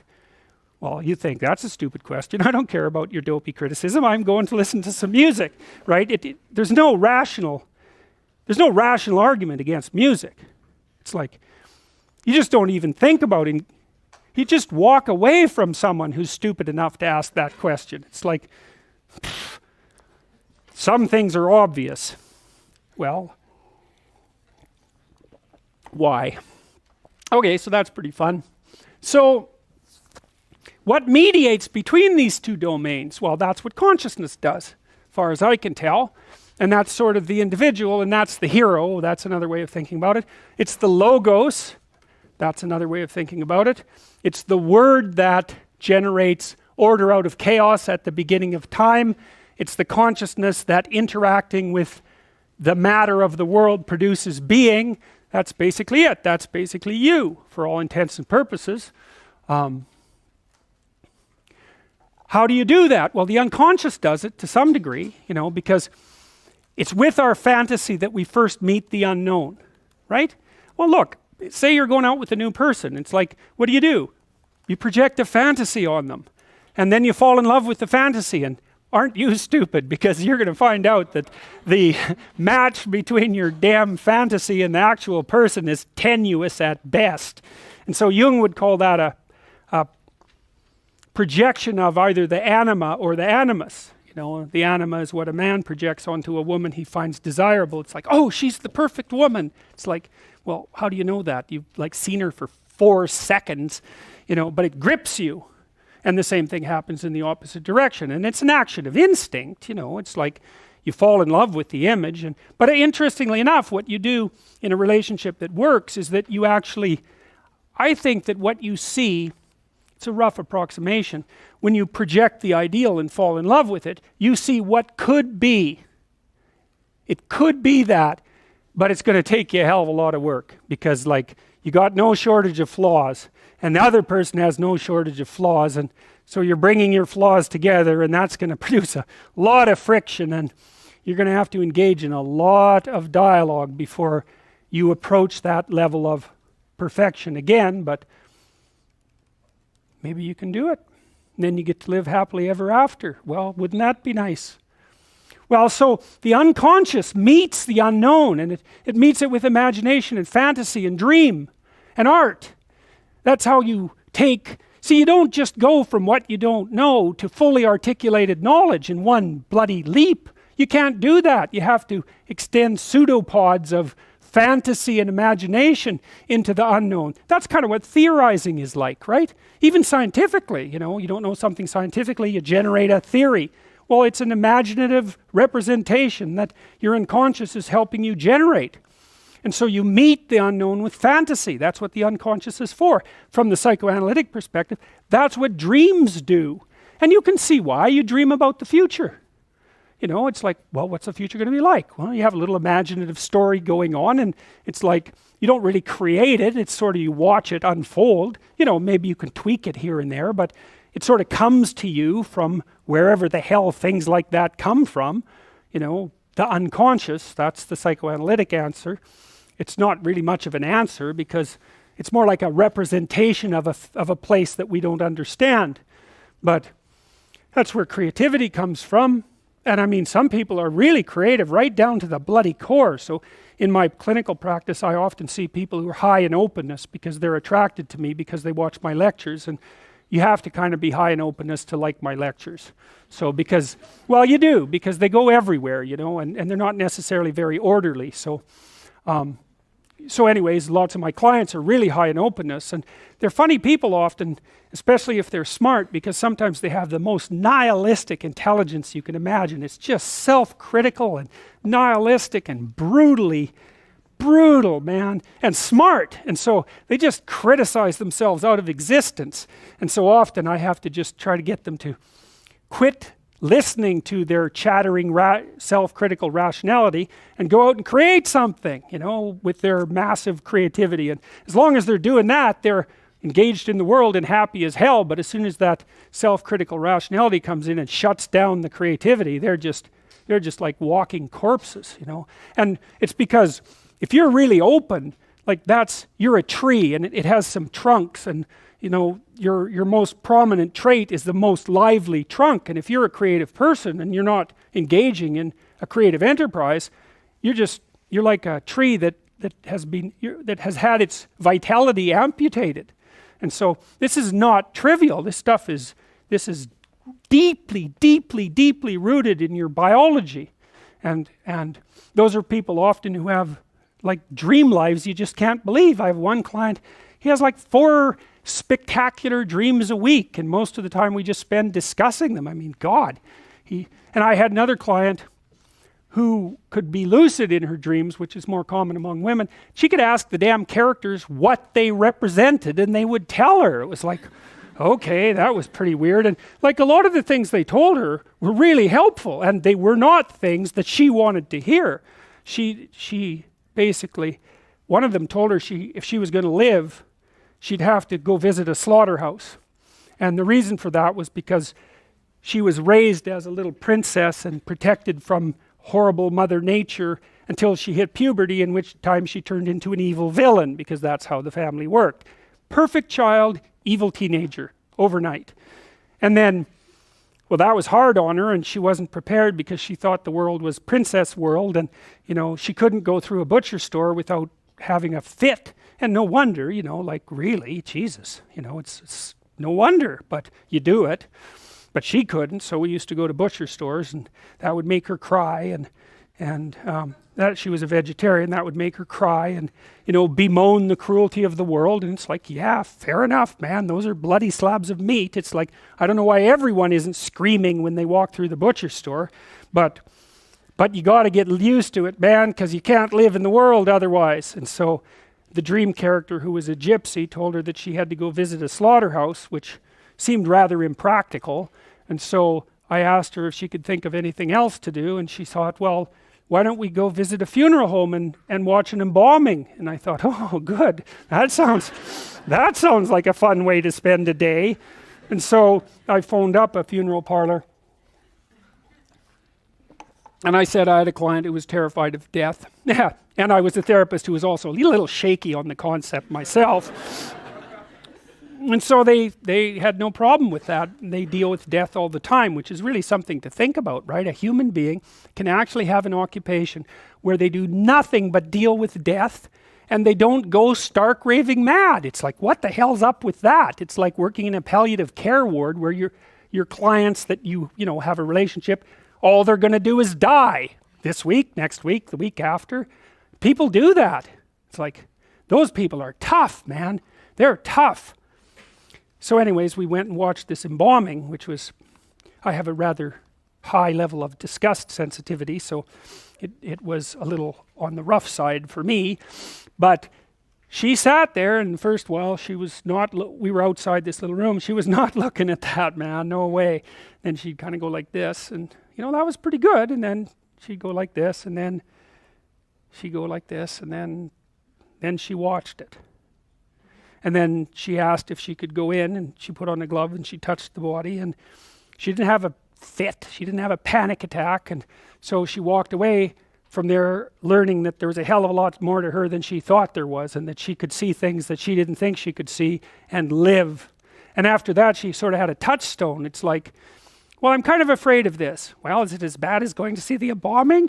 No, it's not that bad. Well, I guess I can do it. It's like an initiation, right? She had an initiation. And so did I, you know. And I learned a lot from doing that. I learned that one of the things you need to do if you're going to be a human being is to prepare yourself to be useful in the face of death.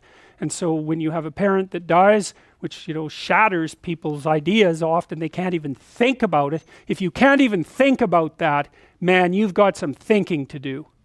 Because you need to be able to at least think about that, because otherwise you're just going to be a wasteland when it happens. And you never know, you could even have a higher ambition. Maybe you could even be useful when it happens. instead of being part of the heap of destroyed people who also have to be taken care of. You know, and that's brutal. You have to be brutal to be useful in the aftermath of your parents' death. You know, you don't get to crumble and fall apart, and no, you have every reason to.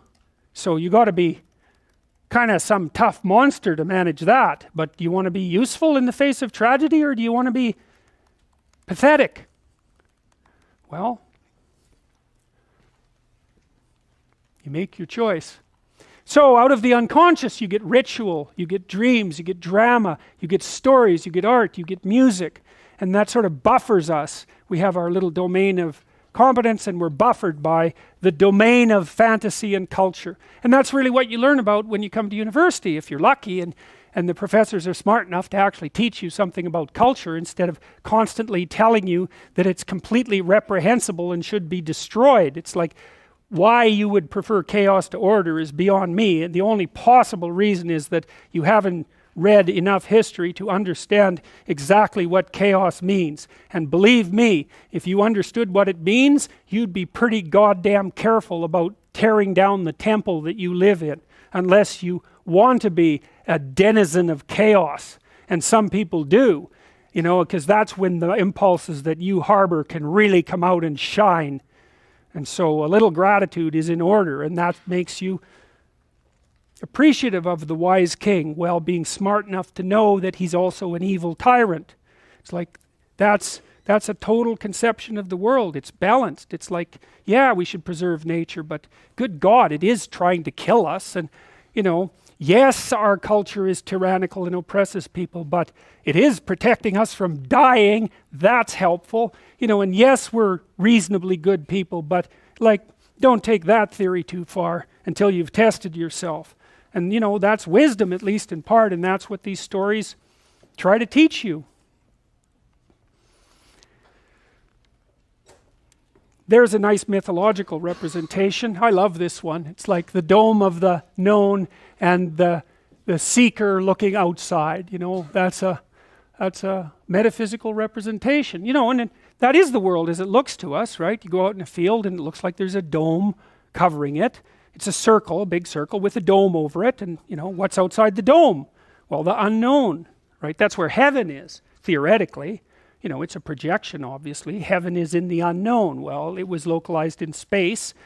I suppose that's partly because when people looked up in the sky, they were overwhelmed with awe. So it's a reasonable conclusion, you know. It's a projection of an unconscious presupposition. It's a projection of fantasy, you know. Heaven is a fantasy, and I'm not denigrating fantasy, by the way, and it's projected imaginatively onto the sky, and that's part of the way you discover what's in your fantasy. Well, this is us, man. We mediate between chaos and order, and you know, those are the two archetypal representations fundamentally, you know, and I think they apply to both genders. You know, like women can act as the individual who holds the world on his or her shoulders, and men can play a maternal role. You know, female human beings are quite masculine and male human beings are quite feminine. And so, you know, maybe this archetype dominates among men and that archetype dominates among women, which I would say that is the case as far as I'm concerned, although there are individual conceptions. And of course, those two things have to work in conjunction, but that's you, the eternal mediator between chaos and order, which also has its enemy. So that's Horus there. And that's Seth, who eventually turns into Satan as the West progresses, so to speak, and that's represented there as well. The temptations of, I would say, resentment and hatred, which everyone has to fight with all the time. All right, initiations. So this is cool. This is a standard hero story, and initiatory rites are a part of human heritage, and so Let's take a look. This is from Eliade. I would like even now to stress the fact that the psychopathology of the shamanic vocation is not profane. It does not belong to ordinary symptomatology. It's not mental illness. It has an initiatory structure and signification. In short, it reproduces a traditional mystical pattern. The total crisis of the future shaman, sometimes leading to complete disintegration of the personality and to madness, can be evaluated not only as an initiatory death, but also as a symbolic return to the pre-cosmogonic chaos, to the amorphous and indescribable state that precedes any cosmogony. Well, what he means by that is that, I suppose, the mythological view of the emergence of order, that's a cosmogony, is that there's a state of potential and chaos out of which order emerges. And you know, here's how it is that you think that way, because you do think that way. So, you know, imagine what you're facing when you're facing the future, right? Well, you might say, well, the future is full of potential, right? It's full of potential. What the hell does that mean? You know, you act as if that potential is really a real thing, and you're confronting it all the time. I'm confronting the potential of the future. Well, it doesn't exist yet. So what you're confronting doesn't even really exist. What you're conceptualizing doesn't really exist. And in some sense, you bring it into being by plotting your path through it. Well, the pre-cosmogonic chaos is the same as the potential of the future. It's exactly the same idea. It's the realm of possibility from which actuality emerges. And you participate in turning that possibility into actuality. That's what you're doing all the time. Now, can I explain that? Well, no. I have no idea how consciousness and the substrate of the world interact. I can only say that that's how it looks. That's how it feels. You know, that's how people act, and they'll get into trouble if they don't manifest their potential, whatever that is. That's all those things you could be that you're not. Well, where are those? It's just potential. Well, that's the chaos.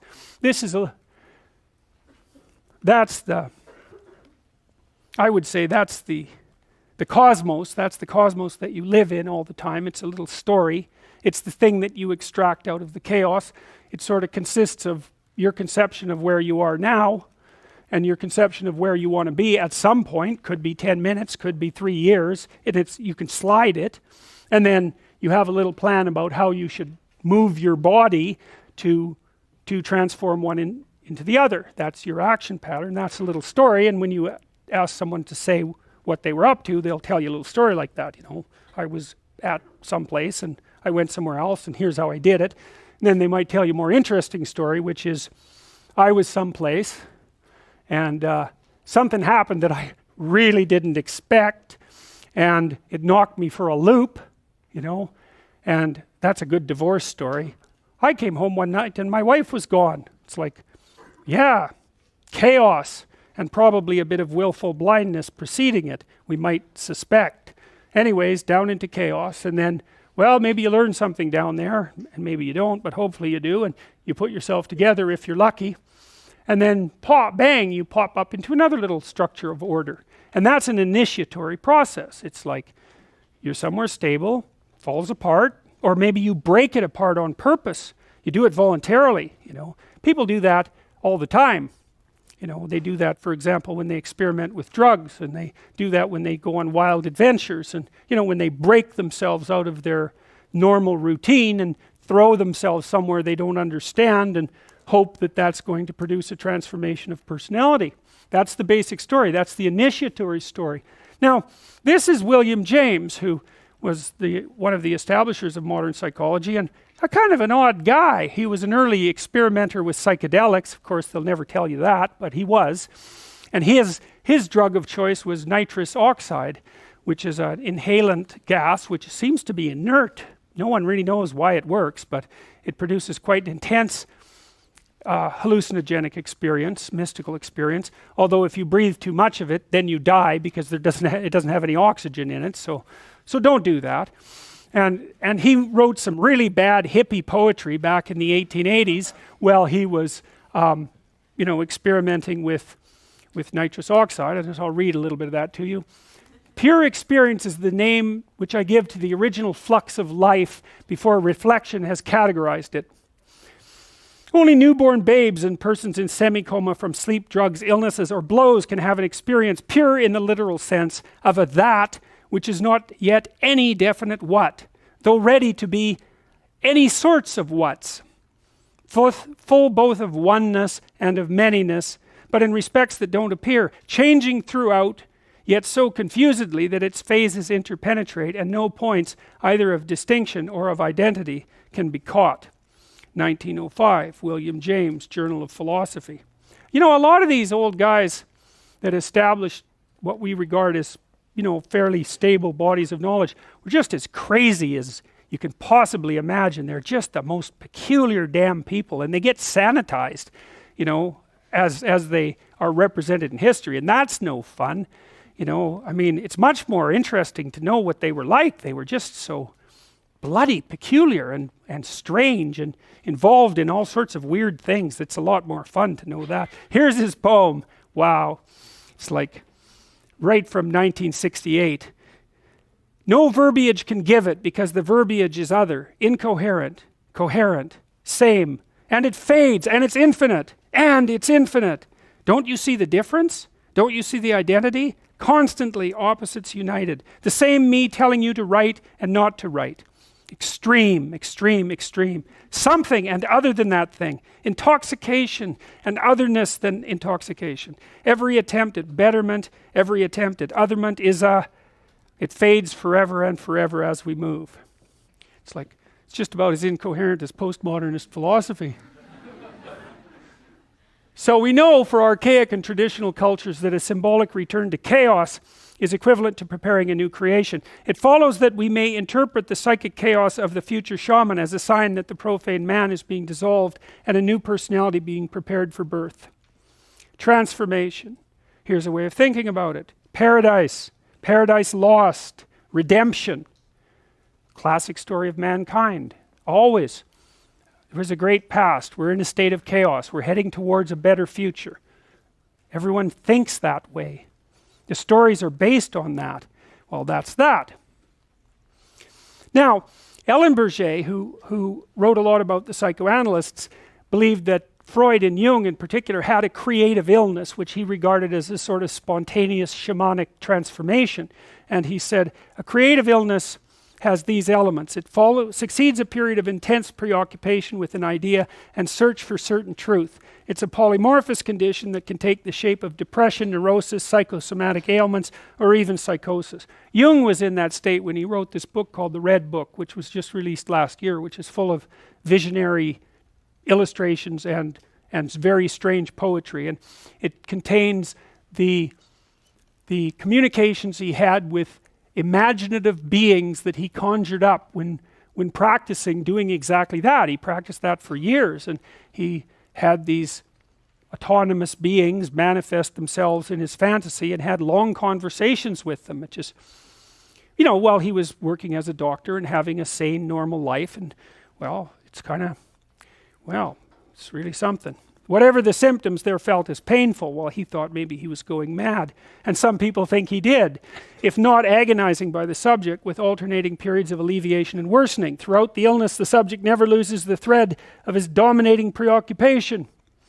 It's often compatible with normal professional activity and family life. But even if he keeps to his social activities, he's almost entirely absorbed with himself. He suffers from feelings of utter isolation, even when he has a mentor who guides him through the ordeal, like the shaman apprentice with his master. The termination is often rapid and marked by a phase of exhilaration. The subject emerges from his ordeal with a permanent transformation in his personality and a conviction that he has discovered a great truth or a new spiritual world. Many of the 19th and 20th century figures regarded universally as great, Nietzsche, Darwin, Dostoevsky, Tolstoy, Freud, Jung, were all additionally characterized by lengthy periods of profound psychological unrest and uncertainty. Well, you don't generate a new theory without some birth pangs, right? Because your old theory has to bite the dust first, and when your old theory bites the dust, it's like, where are you? You don't know. Do you know if you're going to come up with a new one? No. Here's a cool thing. This is my daughter. She was 5 years at this point. She was playing prince and princess with Julian, her 3-year-old. She said, "Dad, if we killed a dragon, we could use his skin as armor. Wouldn't that be a good idea?" I thought, hey, yeah, that's a hell of an idea, kid. You know, you go right after the thing that frightens you the most and you develop something that protects you from doing that. It's like, where did she get that idea? Well, good work, kiddo. She had plenty of dragons in her life. So, the following dream was described by my daughter, Michaela, 3 years, 9 months old, about my son, Julian, 1 year. Julian was in the process of toilet training and rapid speech development and was having some trouble controlling his emotions. Michaela liked to call him baby. We had several discussions about the fact that he wasn't really a baby anymore. She told me this story while I was at the computer, so I was able to get it verbatim. She wasn't very happy with the idea that he wasn't a baby anymore because she kind of liked the baby. She took care of that baby a lot, and her little brain was having a hard time with the notion that whatever that thing is now, it isn't a baby. It's like, well, where's my baby? And believe me, plenty of mothers go through the same thing. Then they attempt to keep their children babies for the rest of their lives. So this is what Michaela said, the dream. Julian's eyes fell out and then he falled into pieces. I said, what sort of pieces? She said, Julian pieces. And the bones falled out too. Then a hole got him and there was water in it, and when he came out he was big. Mom, Julian isn't a baby anymore? No! He's a big boy, and a bug with legs got him out, because bugs can swim, and the hole was in the park, and it moved into the backyard, and he fell into it. A tree burned and left the hole. I thought, wow, that's so amazing. It's like, it was a shamanic transformation dream. It was like, the tree, that's the tree of life, it burnt and left a hole.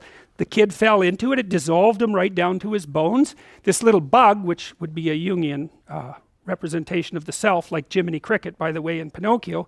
The bug was the thing that was alive that helped him through the transformation. He stepped out and now he was big. It's like that was her little brain conjuring up the notion of radical transformation. So this is cool. I hope this works. This is a dream that my nephew had that someone animated. Jordan Peterson is a clinical psychologist from the University of Toronto.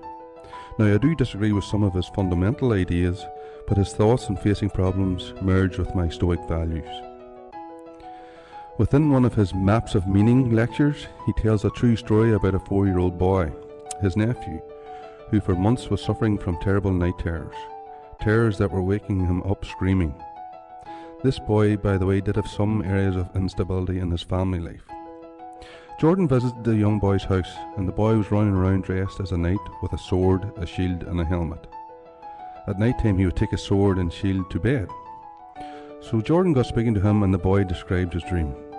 In the dream he is standing surrounded by knee-high dwarfs.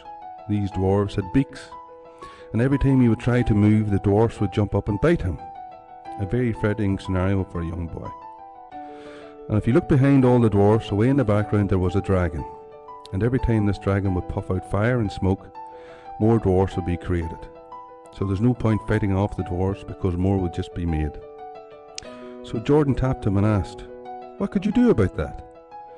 So the kid says he could jump up on the dragon's head. He could poke out his eyes with his sword so he couldn't see. Then he could go down the throat to the box where the fire came from, carve a piece out of that box, thereby destroying it, and use that piece as a shield. The child, before Jordan arrived, was already acting out in life what he knew he had to do. And after that conversation, he had no more night terrors. This is what Marcus Aurelius meant when he said, the impediment to action advances action. What stands in the way becomes the way. He was telling us that we must not shy away from problems or shun our personal responsibility. We must be willing to sacrifice our comfort, go to the source of our problems to solve them, and then take something away. Well, there you go. So, yeah, he was waking up screaming at night for weeks. That's night terrors. He couldn't really remember what the hell was going on. And there was instability in his family. His parents got divorced soon after, and he was off to kindergarten, and that was kind of destabilizing him too. And so it was fun to watch him zip around as a knight. It's like, you know, where'd he get that idea? Well, you know, he watched TV, he watched movies. His little imagination was aggregating the picture of the hero, and then he was trying to act it out. That's what he was doing, pretending, right? I'm pretending to be the thing that takes on the unknown. And then he has this amazing dream. It's like It's mind-boggling. It's so sophisticated. It's like, well, here I am, and there's troubles everywhere, and they're biting me. They're jumping up on me. And it's like a hydra, you know, in the hydra, you cut off a hydra's head and 7 more heads grow. It's like, that's life, man. Solve one problem, 7 more appear, right? So, well, so that was the dragon at the background. Chaos itself, and chaos kept breeding these evil little dwarfs, which is what it does. It's like, it's one damn trouble after another. You fight this one off, fight this one off. It's like, who cares? The dragon, the dwarf generating machine is still working in the background, so I asked him, and that was purposeful. What could you do? See, that's a leading question. That implies that there's something that he could do. He said, well, I'd take my dad, that was missing in the animation, and we'd go, well, poke the dragon's eyes out, go right down to the source of the problem, extinguish it, make a shield, right? So that meant that he would have strengthened his character by the encounter. So, brilliant. And I talked to his mom for months afterwards. Done. No more night terrors. What had happened? He identified with the mythological hero. He identified with St. George and the dragon. He identified with that little bloody tree-dwelling primate who 20 million years ago was the first one to drop a stick on a snake. He adopted the classic human mode of being in the face of uncertainty and construed himself as that which could prevail. End of terrors. Well,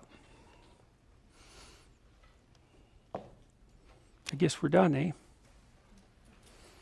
All right, so I showed you that animation. I told you about my nephew's dream, which is a remarkable dream. You know, really, it's just amazing, amazing dream. And it's got this archetypal pattern, you know, and the pattern is that there's a threat, and worse than that, that there are threats, and at the back of it there is the fact of threat itself. You see, so human beings, we're so smart, hey? So this is so amazing that we figured this out. So you imagine, well, human beings are the only creatures that can really conceive of the class of all threatening things, right? And that's kind of why we can be permanently anxious. So it's sort of annoying.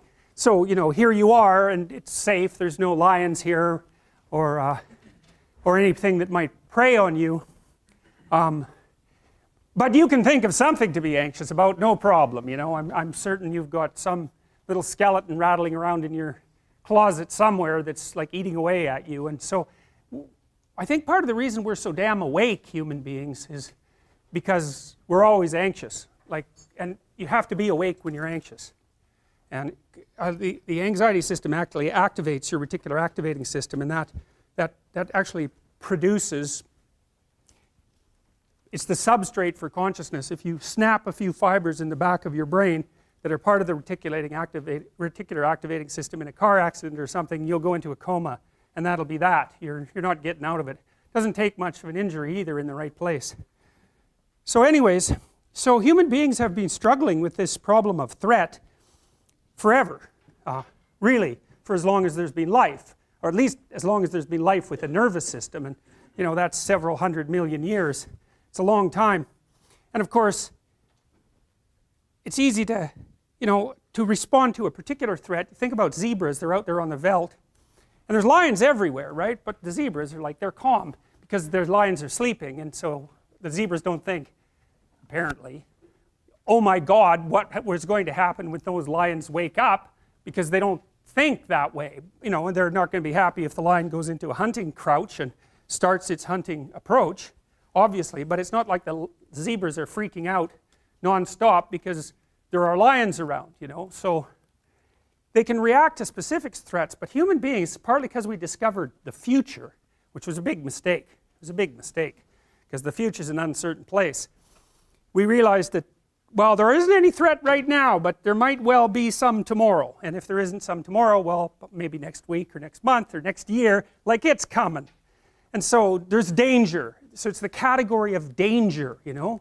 And out of the category of danger emerge specific threats. And the dragon seems to be a symbol of, it is a symbol, I believe, of the ever-present fact of predatory, slightly predatory threat. But our nervous systems as they've become capable of abstraction, have used that underlying architecture to represent more abstract categories. So it's not a predator, like a dragon is not a predator because there are no dragons, but maybe a dragon is a snake and a crocodile and maybe a leopard and maybe a predatory bird all mangled into one monster, because a monster is actually technically something that's made out of disparate parts. And so it's a good symbolic representation for the unknown as such, that which lies beyond the campfire, let's say, and what lurks out there. And so the eternal problem is, what the hell do you do with the dragon? And that also explains why the dragon typically is a treasure guarder, right? Because it's even more, the problem is even worse. Out there in no man's land, out there in potential, there's threat and like mortal threat, but there's also endless opportunity and riches and wealth and the possibility of attracting someone and all of that. And so, well, the dragon, you can't just be afraid of it, you just stay in your burrow the whole time. And lots of animals more or less do that, you know, especially the nocturnal ones, they just hide away. But that isn't what human beings are like, because we're not only prey animals, right? We're also predators. And then of course we're crazy, we're absolutely insane chimpanzees, right? We're crazy. And so we're always out there mucking about with things and with our, you know, fingers and our thumbs and taking the world apart and putting it back together, and we're crazily exploratory and troublemaking. And so we don't just run from dragons, we go hunt them down. And so there's a story here. There's the oldest story that mankind knows, and literally it is the oldest story that we know, is this story. And the story basically is, there's a bounded space, a walled garden, a walled city, you know, and all the original cities were walled, because if they weren't, barbarians would swoop in and they'd just steal all your stuff. And so, you know, that was kind of pointless. So, you know, you wanted to have some major league walls surrounding your territory, and so that's inhabited space, and inside that is your little dominance hierarchy. And so all you primates knew exactly who was who inside that space, so you didn't have to fight with each other, and you could predict each other's behavior because you believed the same things and saw the world roughly the same way and acted the same way, and so you were sort of secure. But then the problem is that that can always be breached. There's always something outside of it that's a danger, and so that's signified by this little creature here, this dragon. And that twirl in its tail is very common among dragons. It's actually a symbol, because imagistic languages, imagistic symbols have an ancient language, and it's referring to something that's basically eternal. And see, it lives down here in this cave, because it's an underground thing. It's an underground thing, and you can kind of imagine what that's like. And sometimes this happens in initiation rituals among archaic people. When they're going to initiate, usually the young men, because nature initiates women all by itself, usually the young men, maybe they'll put them in a cave and leave them there, you know, for like, well, who knows how long. And so you got to think, what's in a cave? Now, caves are dark, man. I don't know if you've ever been in one, but like, they're dark, and they're really dark. And so not only is there whatever there is in the cave, and you don't know what the hell's in the cave, there's whatever you imagine might be in the cave. And so when you're in that cave and you're alone, you're confronting the devils and demons and monsters of your own imagination, you know. And so then you have a chance to perhaps deal with that and overcome it, and that's perhaps part of the initiation ceremony, you know, and that's part of growing up, because you have to learn how to face the things that terrify and upset you and recast them and put them back together. We talked a little bit about this idea of the pre-cosmogonic chaos that Iliad refers to, and that's the stuff out of which order is produced at the beginning of time, and it's also the stuff out of which you constantly reproduce order.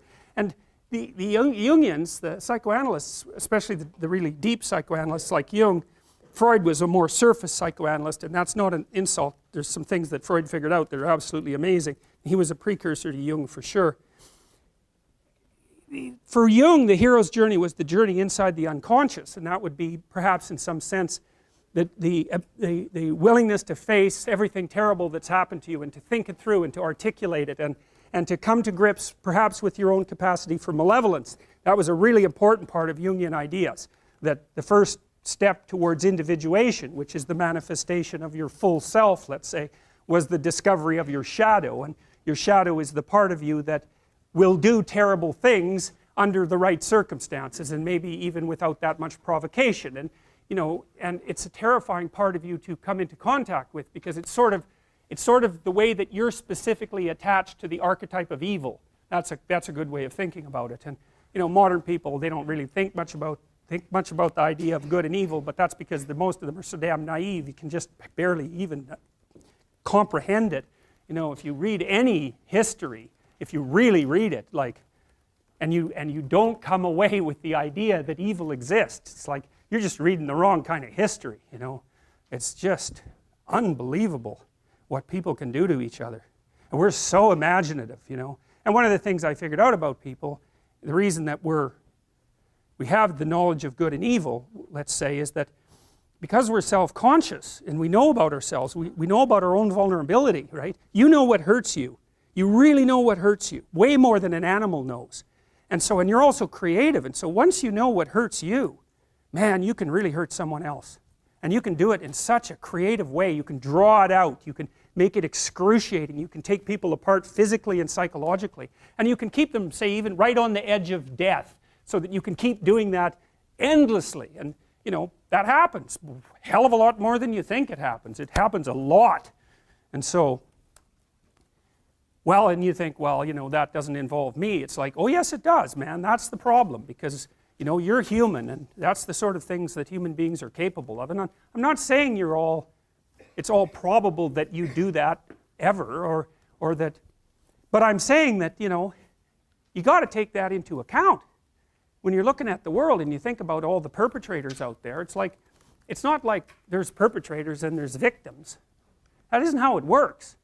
It doesn't work that way at all. And so the horrors of humanity, as well as the noble elements of humanity, are all elements of your central being. And for Jung, and this is the terrible thing, for Jung, the pathway to higher wisdom was through the terrible portal of, well, you could say hell, for that matter. Really. And so who wants to do that, man? It's like, no. You know, like maybe you're resentful about something. Well, you probably are, because like everybody's resentful about something, you know. And resentment is just a vicious emotion. It's really useful. It's really useful, because if you're resentful about something, it either means that you should grow the hell up and accept the responsibility and quit sniveling around and whining, or it means that someone actually is oppressing you and pushing on you too hard and bullying you and demeaning you, and you have something to say or do that you're not saying or doing. And no wonder you're not saying or doing it, because, you know, it can be really dangerous to say things or do them to free yourself from being oppressed. You can get in a lot of trouble in the short term for doing it, so it's easier just to not say anything, sort of day after day. In the short term you protect yourself, but it just crushes you. And then the resentment comes up, and resentment, man, that can just get so out of hand, you know. It starts with resentment, and then it goes to the desire for revenge, you know, because you'll play nasty little tricks on the person that's oppressing you. At any chance you'll talk about them behind their back, and if they want you to do something, you'll do it badly, or you'll do it grudgingly, or you'll do a half-rate job, and you'll set up little traps, and you know, so it puts you in a poisonous space. And then if you really start to dwell on that, say, in your basement for 3 or 4 years about just exactly how terrible the world is, and how that's focused on you, and how everyone's rejected you, and how you get to this point where you're thinking that, you know, existence itself is a kind of poisonous endeavor, and that the best thing for you to do is go out there and do as much, you know, create as much mayhem as you possibly can. And if you really get to a dark place, you think, I'm going to create as much mayhem as I possibly can by targeting the most innocent thing I can possibly imagine. And then you end up shooting kids in Connecticut. And that's how you get there. And so that's a bad road, man. There's dark things down there, but you can go there, and people do. And they go through the hole of resentment. And so resentment can tell you, you've got something to say. You bloody well better say it. You gotta free yourself from what's oppressing you. You have to stand up for that, because otherwise you become oppressed. And then once you're oppressed, that's just not so good. And so, like in your marriage and your relationships, you got to tell people what you're thinking. You don't have to assume you're right. And so, you know, you go after the unknown. You don't protect what you know. You already know what you know. You go after what you don't know. That's why you have to talk to people you don't agree with, That's why you have to talk to your enemies, because they're going to tell you things you don't know. You could even listen to them. It's possible they know a thing or two you don't know. But people don't like that, you know. They just talk to people who think the same way, and then they just stay stupid. And so that's not good, because if you're not wise, the world will wallop you, it'll flatten you, and far more than it has to. And then you'll be bitter and resentful, and you'll be part of that force that wallops instead of the force that fights against that. So, well, so you go after the dragon, and that's what this guy is doing. He's going after the dragon. It's threatening the society, because it always does. Chaos, what's outside of order, always threatens order. Always. Always. And so you have to step forward, you know, in this manner, voluntarily, and go after that when it's still manageable, right? And that's the case in your own life too. So, you know, if you've had a proclivity to be bullied in the past, you know, and you want to get out of that, what you have to do is you have to make yourself awake to the initial stages of that sort of bullying emerging in your life again, that sort of domination, and you have to step forward against it when it's still in its developing stages, because maybe you can just not have it happen. That would be better. And so you have to be ready to speak what you have to say more or less on a moment's notice. You can't be impulsive about it. You know, like if you and I are talking and you make a mistake, or I make a mistake, even if it bothers one or the other of us, we should just write it off, because it's like one encounter. What the hell? You know, maybe you had a bad night's sleep or something, you know. So you got to be a little forgiving. But if it happens twice, then, you know, you should be a little awake, and you should remember both times. And then if it happens a third time, it's like that's when you act, and you say, look, we talked and this happened, and I thought, yeah, whatever, but then you did it again, and then you just did it again. Well, then the person is basically like, what are they going to do, you know? No, well, maybe they might argue with you, but you kind of got them. And generally, if you just point that out to people, just like that, just that you noticed and are willing to say something about it, they'll back the hell off. They'll often apologize. And sometimes you even make them a little more conscious, which is like, hey, that's not such a bad idea. And that's what all this means. And so this chaos idea, so for Jung, it was the unconscious, right? It was the contents of your unconscious. And so that might be the unknown past, the threatening past that you have never dealt with. Might be the threatening future. It might be the threatening present. But Jung realized as he got older that the unconscious was also the world.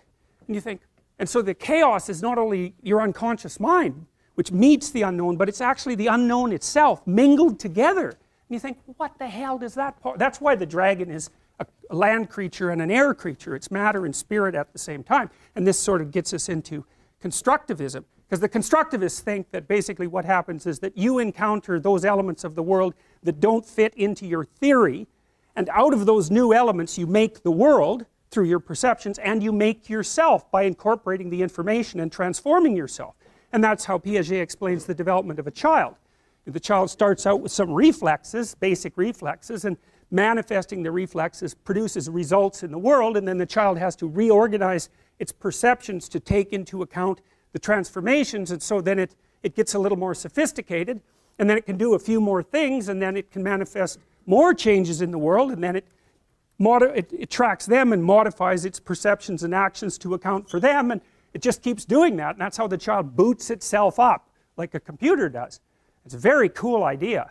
And so from the Piagetian stance, so it's a constructivist stance, you could think of the world as a latent pool of information. It's something like that, with a structure, obviously, that you can interact with your little fingers and your body and your mind and your eyes and your mouth, and you make changes happen, and you track them, and you model them, and you build your skills, and as you continue to do that in the safety of your house, initially under the care of your parents who fill in where you're ignorant, you just emerge more and more competent and confident and ready to move ahead. So that's how the constructivist idea works. And so there's kind of a chaos idea at the bottom of that, which is that out of which you emerge and the world emerges at the same time. Because, you know, you don't see reality, not at all.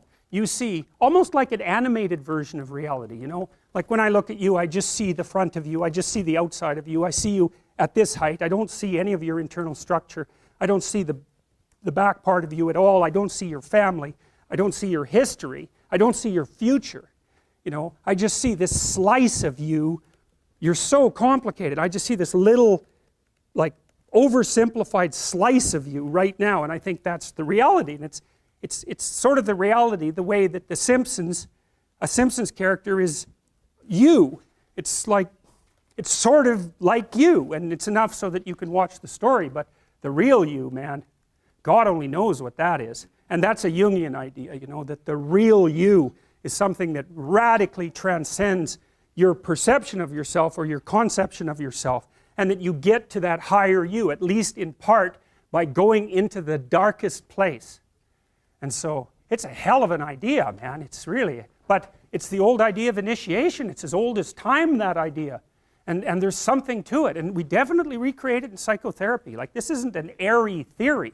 It's quite the contrary, because what you do as a psychologist, always, a behaviorist, say that the most logical, clinical type of psychologist, a behaviorist is an initiatory shaman, even though he or she doesn't know it, because what they do is they say, okay, well, let's take a look at your life. Like, okay, you got a bunch of problems, and they're like massive dragons, and you're just like, you're not going anywhere with those problems. You're just cowering in the corner.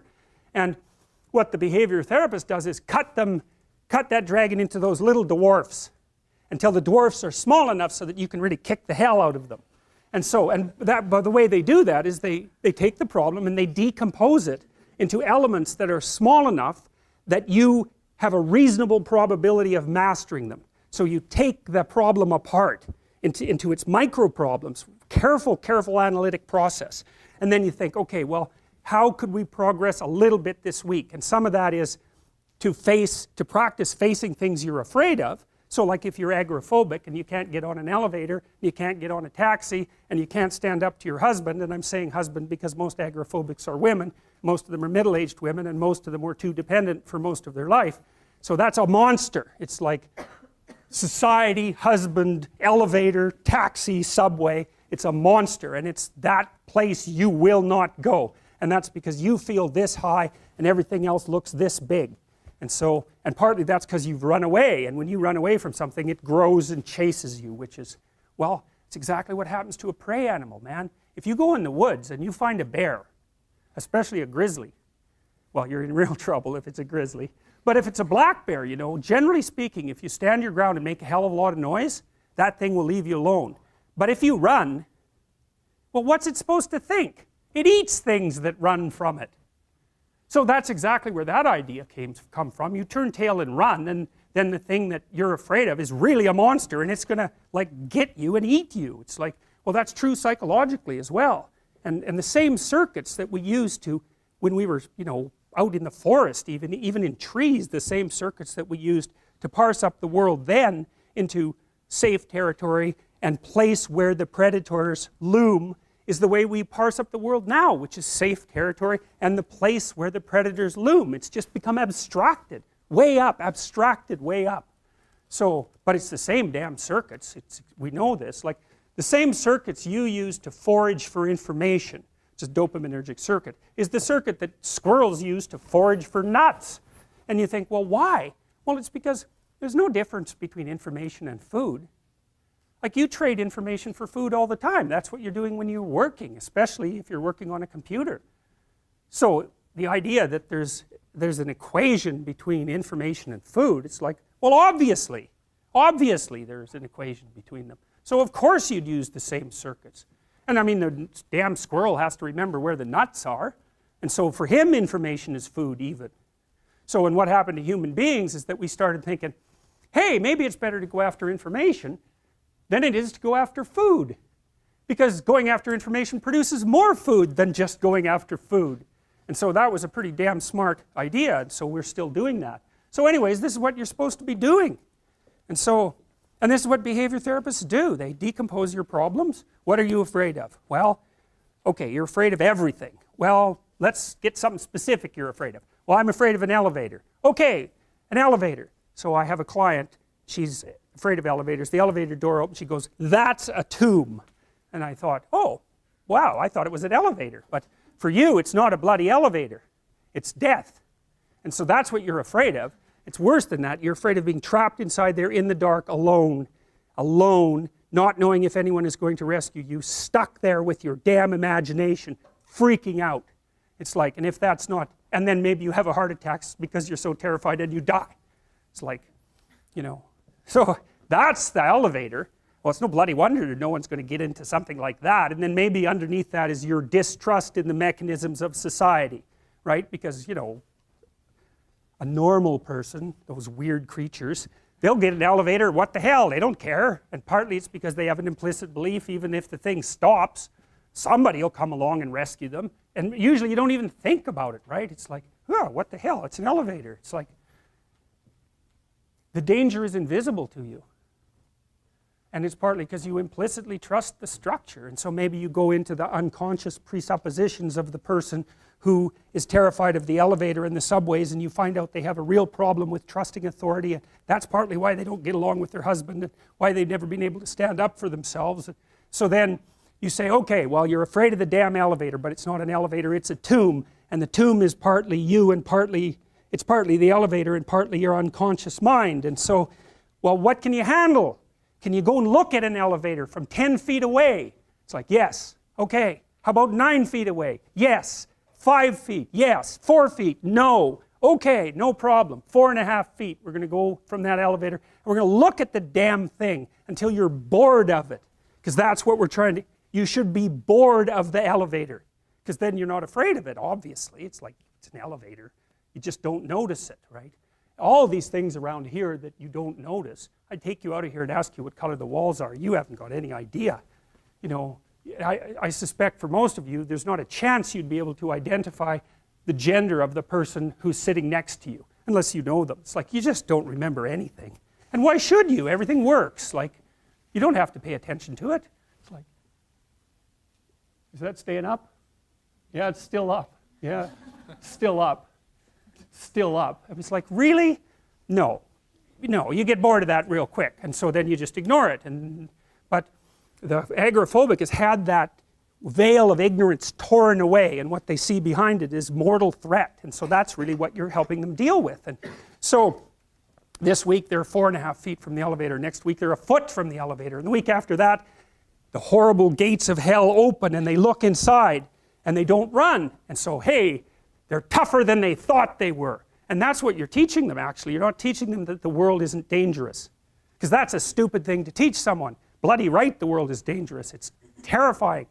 And sometimes people they realize that, and the veil lifts, and they see horror everywhere. They see that, and then they think, well, I'm just a little rabbit. I'm over here in the corner.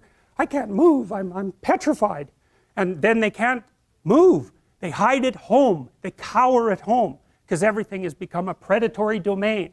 And so what you teach them is, you're not as much of a rabbit as you think. And part of that is that you help them grow some teeth so that they can go home and have that fight with their husband that they should have had 25 years ago. And it happens very frequently with agoraphobic clients, that you get them so they can go on the damn elevator and they can go on the subway and they can take a taxi. And maybe they learn to drive. Wow. They get some autonomy, and then they're a little tougher, and so then they can stand up for themselves, and they go back, and like, their husband might not be very happy with any of this.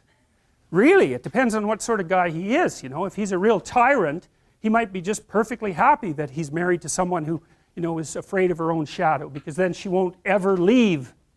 And so that's a nasty little story, and believe me, it's not uncommon. So she gets tougher by facing what she fears. And what she finds out is there's a hell of a lot more to her than she thought. And that's really what happens when you do behavior therapy with someone who's agoraphobic. It isn't really that they get less afraid, it's that they get braver. That's way different. It's because brave is alert and able to cope. Naive is there's no danger. It's like, oh yeah, right, there's no danger. Jesus, what a stupid theory that is. So anyways, that's what all this is. That's the story, man, and it's a major story. It's the story of human transformation and growth. It's the evolution of mankind. It's like, it's a major story. And we've been working on the damn thing for like, God only knows how long. You know, snakes and primates co-evolved, and our vision, our sharp vision, seems to have been an evolutionary adaptation forced on us by the presence of predatory snakes. And we're talking tens of millions of years ago. And human beings have unbelievably sharp eyesight. The only thing that can outsee us is birds of prey. And they have, like an eagle, a bald eagle, has eyes as big as ours. And it has 2 foveas. The fovea is the central part of the vision. So an eagle is all eyes, man. And so, but human beings, we're kind of like that too. And like half our brain is devoted to visual processing. We have acute vision. In Madagascar, where there are primates with no predatory snakes, they're lemurs, they can't see worth a damn. And an anthropologist named Lynn Isbell did a comprehensive study worldwide trying to account for the acuity of primate vision. And what she found was that the more predatory snakes in the vicinity, the sharper the eyesight of the primates. And so we have a really sharp eyesight. So that means a lot of us were eaten by snakes. And none of your ancestors, fortunately, because otherwise you wouldn't be here, but a lot of those who fell by the wayside were snake snack. And, you know, when you're little and living in a tree, a snake is no damn joke. And even now, lots of people get bitten by snakes, and people are phobic of snakes at quite a rate. And some of that actually seems innate. There's arguments about between psychologists about this, but even the ones who don't accept the fact that it's innate, accept the fact that you can make someone afraid of a snake by conditioning just like that, where trying to make them afraid of a flower by conditioning is really, really hard. So we're at least, at minimum, prepared to be afraid of snakes. Minimum. And I believe I believe the fear is actually innate, although you can learn to control it. So anyways, so that's that story. And like, what a story, man. It's an amazing, amazing story. You see, the den of the dragon here is littered with skulls and bones. That's what that is. So the thing is no joke. It's like, look the hell out. And that's this, you know, and look it up in the top right-hand corner there. You know, that's from Peter Pan, right? Well, you remember Captain Hook. We talked about him already. He's a tyrant, and he's a tyrant because he's afraid of death, and that's all he sees in life. And so it makes him cruel and bitter, and death has already taken part of him, right? That's why he has a hook. And that damn crocodile's chasing him, tick, tick, tick, tick, all the time. And of course, that's the same situation you're all in, man. There's a crocodile with a clock in its stomach chasing you, and it could easily turn you into a tyrant. It can turn you into a tyrant or a cowering victim or a hero. Those are the options, fundamentally. So, and that's the Gorgon looking at her own, the Medusa looking at her own reflection, you know, Mother Nature with the head full of snakes, you know, a terrifying vision. And that's actually, to some degree, an archetype that men get confused with women. And, you know, that's the witchy part of women, and that's the part that's attractive, but rejecting. And so many men are petrified by women. They won't approach them at all. They have no idea how to talk to them. They're just petrified into immobility. And that's way more common than you think. And so that breeds resentment like you wouldn't believe, you know. You hear the guy who shot up like Dawson College. It's like, what the hell do you think motivated him? It's like, that's what he saw. And it was because, well, my opinion is he was too goddamn useless to be attractive to anyone. And so that's a hell of a place to be in, you know. Then that's the problem too. If you're chronically rejected by people, it's often because of your own insufficiencies, you know, whether that's cowardice or lack of social skills or whatever it is. It's like, you can't just brush it off as, oh, well, you know, no one likes me, but really I'm okay. It's like, no, wrong. If everyone rejects you, there's probably something wrong, and it's probably deep and difficult, and it's going to be horrible to fix. And so this isn't a trivial problem. It's not a trivial problem at all. And so, you know, that's Mother Nature for men too, because from the sexual selection point of view, if they're not selected as a mate, nature has taken them out of the game, right? And so, you know, people don't really like that. They're not that happy with that. And so, but getting all whiny about it and then getting violent is like, that's just not really very helpful, although it's very common. So this is Lynn Isbell. An evolutionary arms race between early snakes and mammals triggered the development of improved vision and large brain in primates, a radical new theory suggests. These are old representations. I really like this one. This is, I don't remember, I think it's Greek, but it doesn't exactly look Greek. It might be older. It doesn't matter anyways. You see, it's the same thing, same idea as Graham's dream, right? It's like there's this thing that exists, this multi-headed snake, and it's got this infinity problem. It's everywhere. That's that little circle down there. And the problem is, Well, what do you do with it? You cut off one head, 7 more grow. That's the eternal problem of life. And the problem is there is the category of problems in life, and it ain't going anywhere. And so the question is, can you deal with the whole category at the same time? That's the thing. That's how to be in the world, is to deal with that category all at the same time. And so how did human beings, what did they come up with as a solution? And that's so cool too, because the solution they come up with not only was the heroism that allows you to approach what you're terrified by and what you find offensive and to learn from it, but also the idea of sacrifice, and that was played out by cultures everywhere, including human sacrifice. And you think, what the hell was up with those crazy bastards so long ago? They were sacrificing to gods all the time. What kind of clueless behavior was that? Burn something and please God. Burn something valuable and please God. It's like, what was with them? What were they thinking? Well, they weren't stupid, those people. If they were stupid, we wouldn't be here. They were not stupid, and believe me, they lived under a lot harsher conditions than we do. So those were some tough people, man. You know, back then you'd last about 15 minutes, and so you don't want to be thinking of your ancestors as stupid. Like, there's no real evidence that we're much different cognitively than we were 150,000 years ago. So anyways, sacrifice, what does that mean, sacrifice? Well, it's a discovery, man. It's the discovery of the future. It's like the future is actually the place where there is threat, and it's always going to be there. So what do? You make sacrifices in the present so that the future is better. Right. Everyone does that. That's what you're doing right now. That's what you're doing here. That's what your parents are doing when they pay money to send you to university. They think, you can bargain with reality. It's amazing. You can bargain with reality. You can forestall gratification now, and it'll pay off at a place and time that doesn't even exist yet.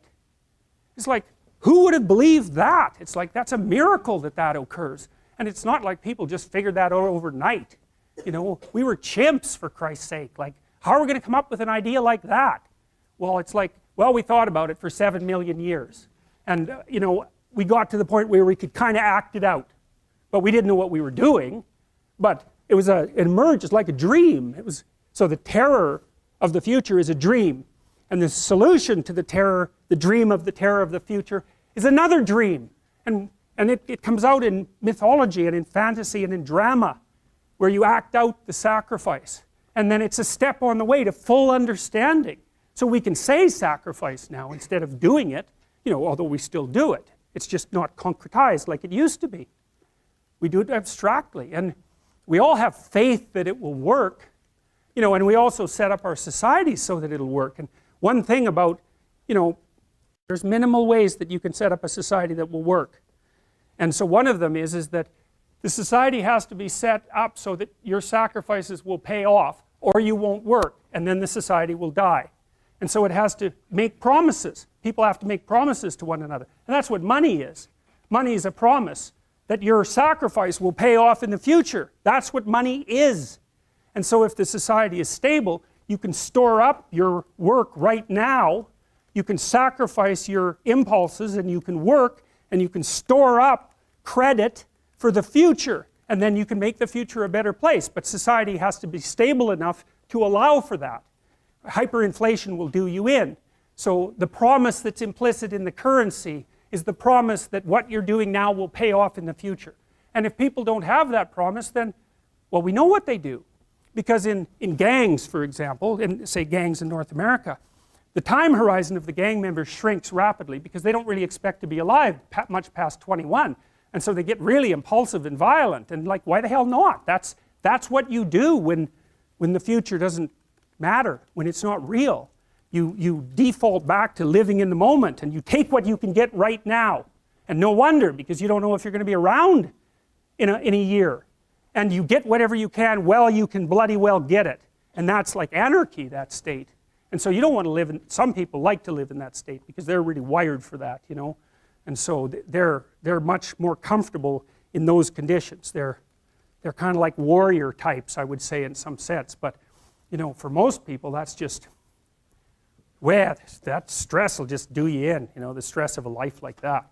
So that's a pretty horrible picture, the one on the right, I think. And You know, it's a creepy picture. And don't you think? Doesn't it seems like a creepy picture to me?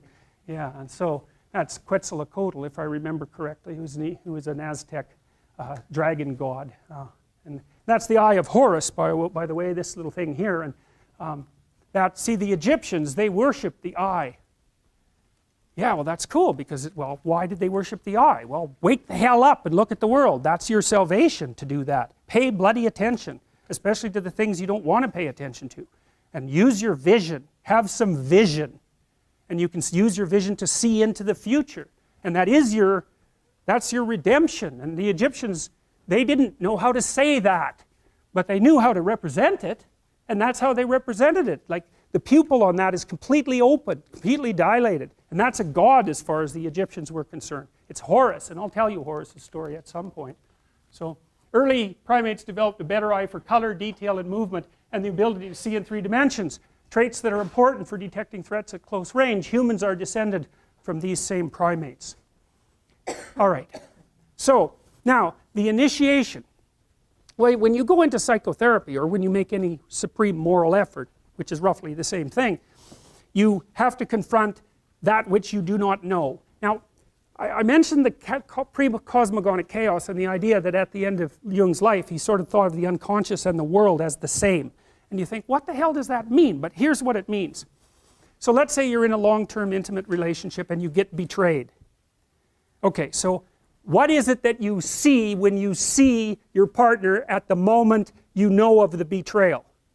Well, you see the pre-cosmogonic chaos. And here's why. Well, it rattles your unconscious up because you don't know anything anymore. You don't know what the past was, right? You don't know what it was. And it's supposed to be real, and all of a sudden you don't know what it was. And so you come up with wild ideas about what it might have been and what it represented, and then you don't know what the future is going to be anymore.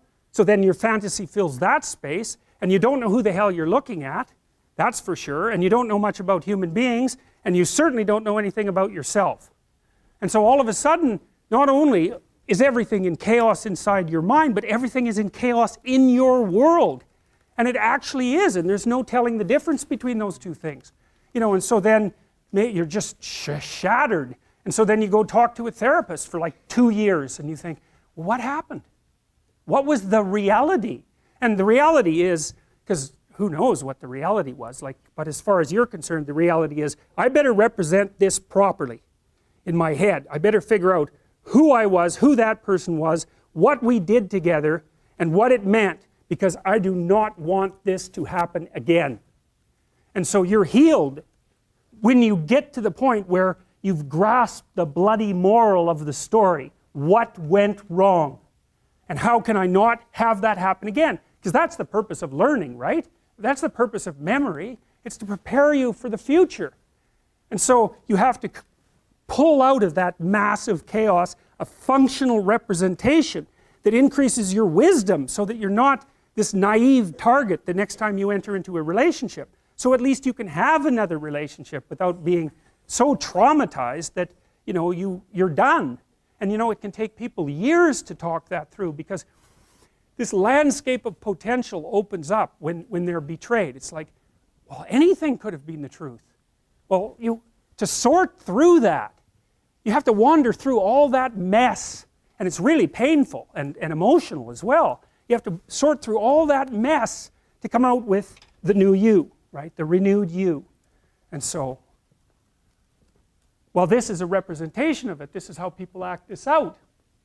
But whatever method he may have been designated, the shaman is recognized as such as only after having received 2 methods of instruction. The first is ecstatic, dreams, trances, and visions. The second is traditional, shamanic techniques, names and functions of the spirit, mythology and genealogy of the clan, and a secret language. Well, one of the things that happens, this happens to you even if you encounter something terrible like a betrayal. What happens is that you have to take a journey into the domain of morality, essentially, which is, well, how did I act, and how did that person act, and how should have they acted, and how should have I acted? And that's part of your cultural structure.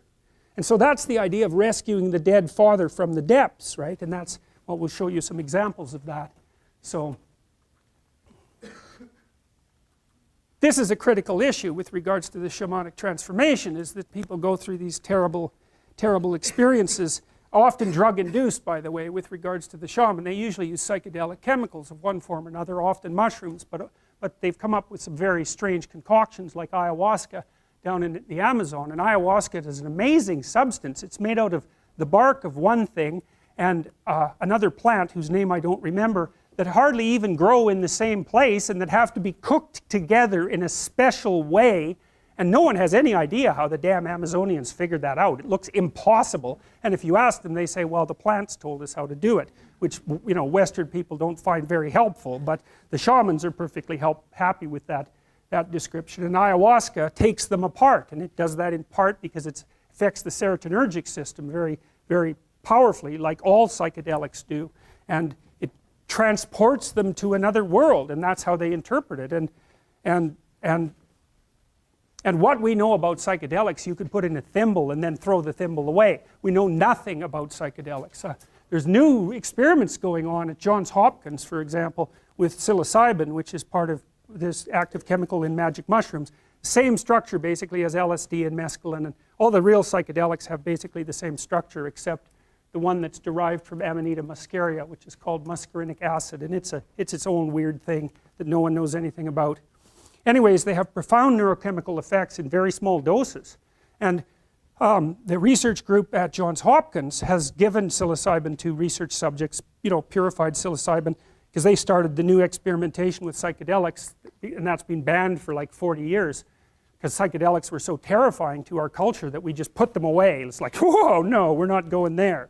And so even from a research perspective, and even though some of the psychedelics look very promising for the treatment of disorders like alcoholism, they recently used psilocybin to help people stop smoking down at Johns Hopkins, and I think they had an 80% success rate, which is just like, that's just absolutely mind-boggling. And so, but if you give people psilocybin and they have a mystical experience, which is very common among people who take these sorts of chemicals, then their personality transforms permanently, such that 1 year later they're one standard deviation higher in openness. And openness is the creativity dimension, and that seems to be a permanent transformation, and so that's really remarkable. And about 80% of the people who undergo the Johns Hopkins experiments report that the experience is like one of the 2 or 3 most important things that's ever happened to them. And so, well, that's something, you know. It's like, and then there's this guy named Rick Strassman down at, I think he was at the University of Texas, and he did experimentation with DMT. And DMT, dimethyltryptamine, if I remember correctly, is the active ingredient in ayahuasca, and you produce it in your brain, and it's in plants. It's like a very common chemical, but DMT is a weird hallucinogen because it has an extraordinarily short mechanism of action. It's like, and people who take it report that they're blasted out of their body, like out of a cannon, and then they go out somewhere and encounter beings of various sorts, and then 10 minutes later they're back, and virtually everyone reports that, which is really strange. And so Strassman was giving people DMT intravenously so that the trip would last longer. This was all you know, NIH funded experimentation, all cleared with the relevant ethics boards, all conducted within the last 10 years. And he basically quit doing it because he was a pretty straight scientist, you know. He was measuring heart rate and pulse and all that sort of thing, trying to look at the physiology, and then the people he was giving these chemicals to kept coming back and telling him these crazy stories. And, well, it was too much for him, you know, and no wonder, you know, because they all said the same thing, and he'd say, well, that was a dream, and they'd say, no, and it was the most real thing that ever happened to me, and he'd say, well, you know, it's an archetypal experience, and they'd say, no, that was no archetypal experience. I went somewhere else, and I saw things, and I'm back, and like, I don't care what you think. And like, who the hell knows, right? Because it's all subjective.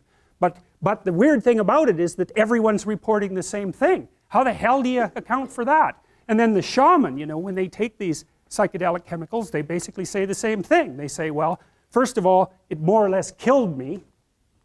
That's this. You know, I dissolved to a skeleton, and then I climbed the tree that unites heaven and earth, and I went into the realm of the gods, and they gave me some information, and I'm back. It's like, okay, well, you know, we don't really know what to make of that, and certainly that's what Eliade describes when he describes the shamanic procession, not the shamanic initiation. And You know, there's dissolution to a skeleton first, and then like a death, a symbolic death, or experienced as an actual death, and then bang, up into the realm of the gods, and then they come back. It's a very old idea. I mean, that's a medieval representation of the tunnel that people travel through at the end of their life to, you know, to find the light, which is a very common near-death experience report, and people don't have any idea what the hell to do with those reports, except say, well, it's the paroxysms of the dying brain, which you'd expect to be a hell of a lot more random, in my opinion. And the idea is there's a rebirth after that. And you know, here, this is the Scandinavian representation of that tree that unites earth with heaven. And so there's the Scandinavian representation. It has a snake, snakes down here eating it. And then that's the Amazonian representation. It's like, how the hell do you account for that? I mean, those pictures are so similar that it's beyond belief. Well, you know, we lived in trees for a long time. A long, long, long, long time. Millions of years. And there were lots of snakes around them. And so the idea that reality is a tree that's surrounded by a snake that's in us, man. It's down there. It's deep. And there's something about it that's true. Now, not true like we normally think of truth, but true in an entirely different manner. So, and all that's pretty damn strange. We'll stop with this. My son drew this when he was 7 years old. It blew me away, man. I thought it was so cool, so I had it laminated. And so, here is what it is. On the right-hand side, that's order. It's like the yin-yang thing. That's order. Left side, chaos, right? And those are all mushroom houses, which I thought was amazing. And then there's this river that runs right down the middle, like the line for order and chaos. And then there's this tree that goes up to heaven, and that's heaven up there. It's like there's St. Peter, there's the pearly gates, there's the clouds. It's like, he never went to church, you know. It's like, what the hell? And then there's a little bug there that goes up and down from heaven to earth. And that was him. And I thought, he had a very organized psyche, that kid. He was a very, very stable kid, and still is. And he drew that, and I thought, Jesus, that's just bloody well unbelievable. And I still think that when I look at it. And that's a great example of an archetype. And so we'll see you Tuesday.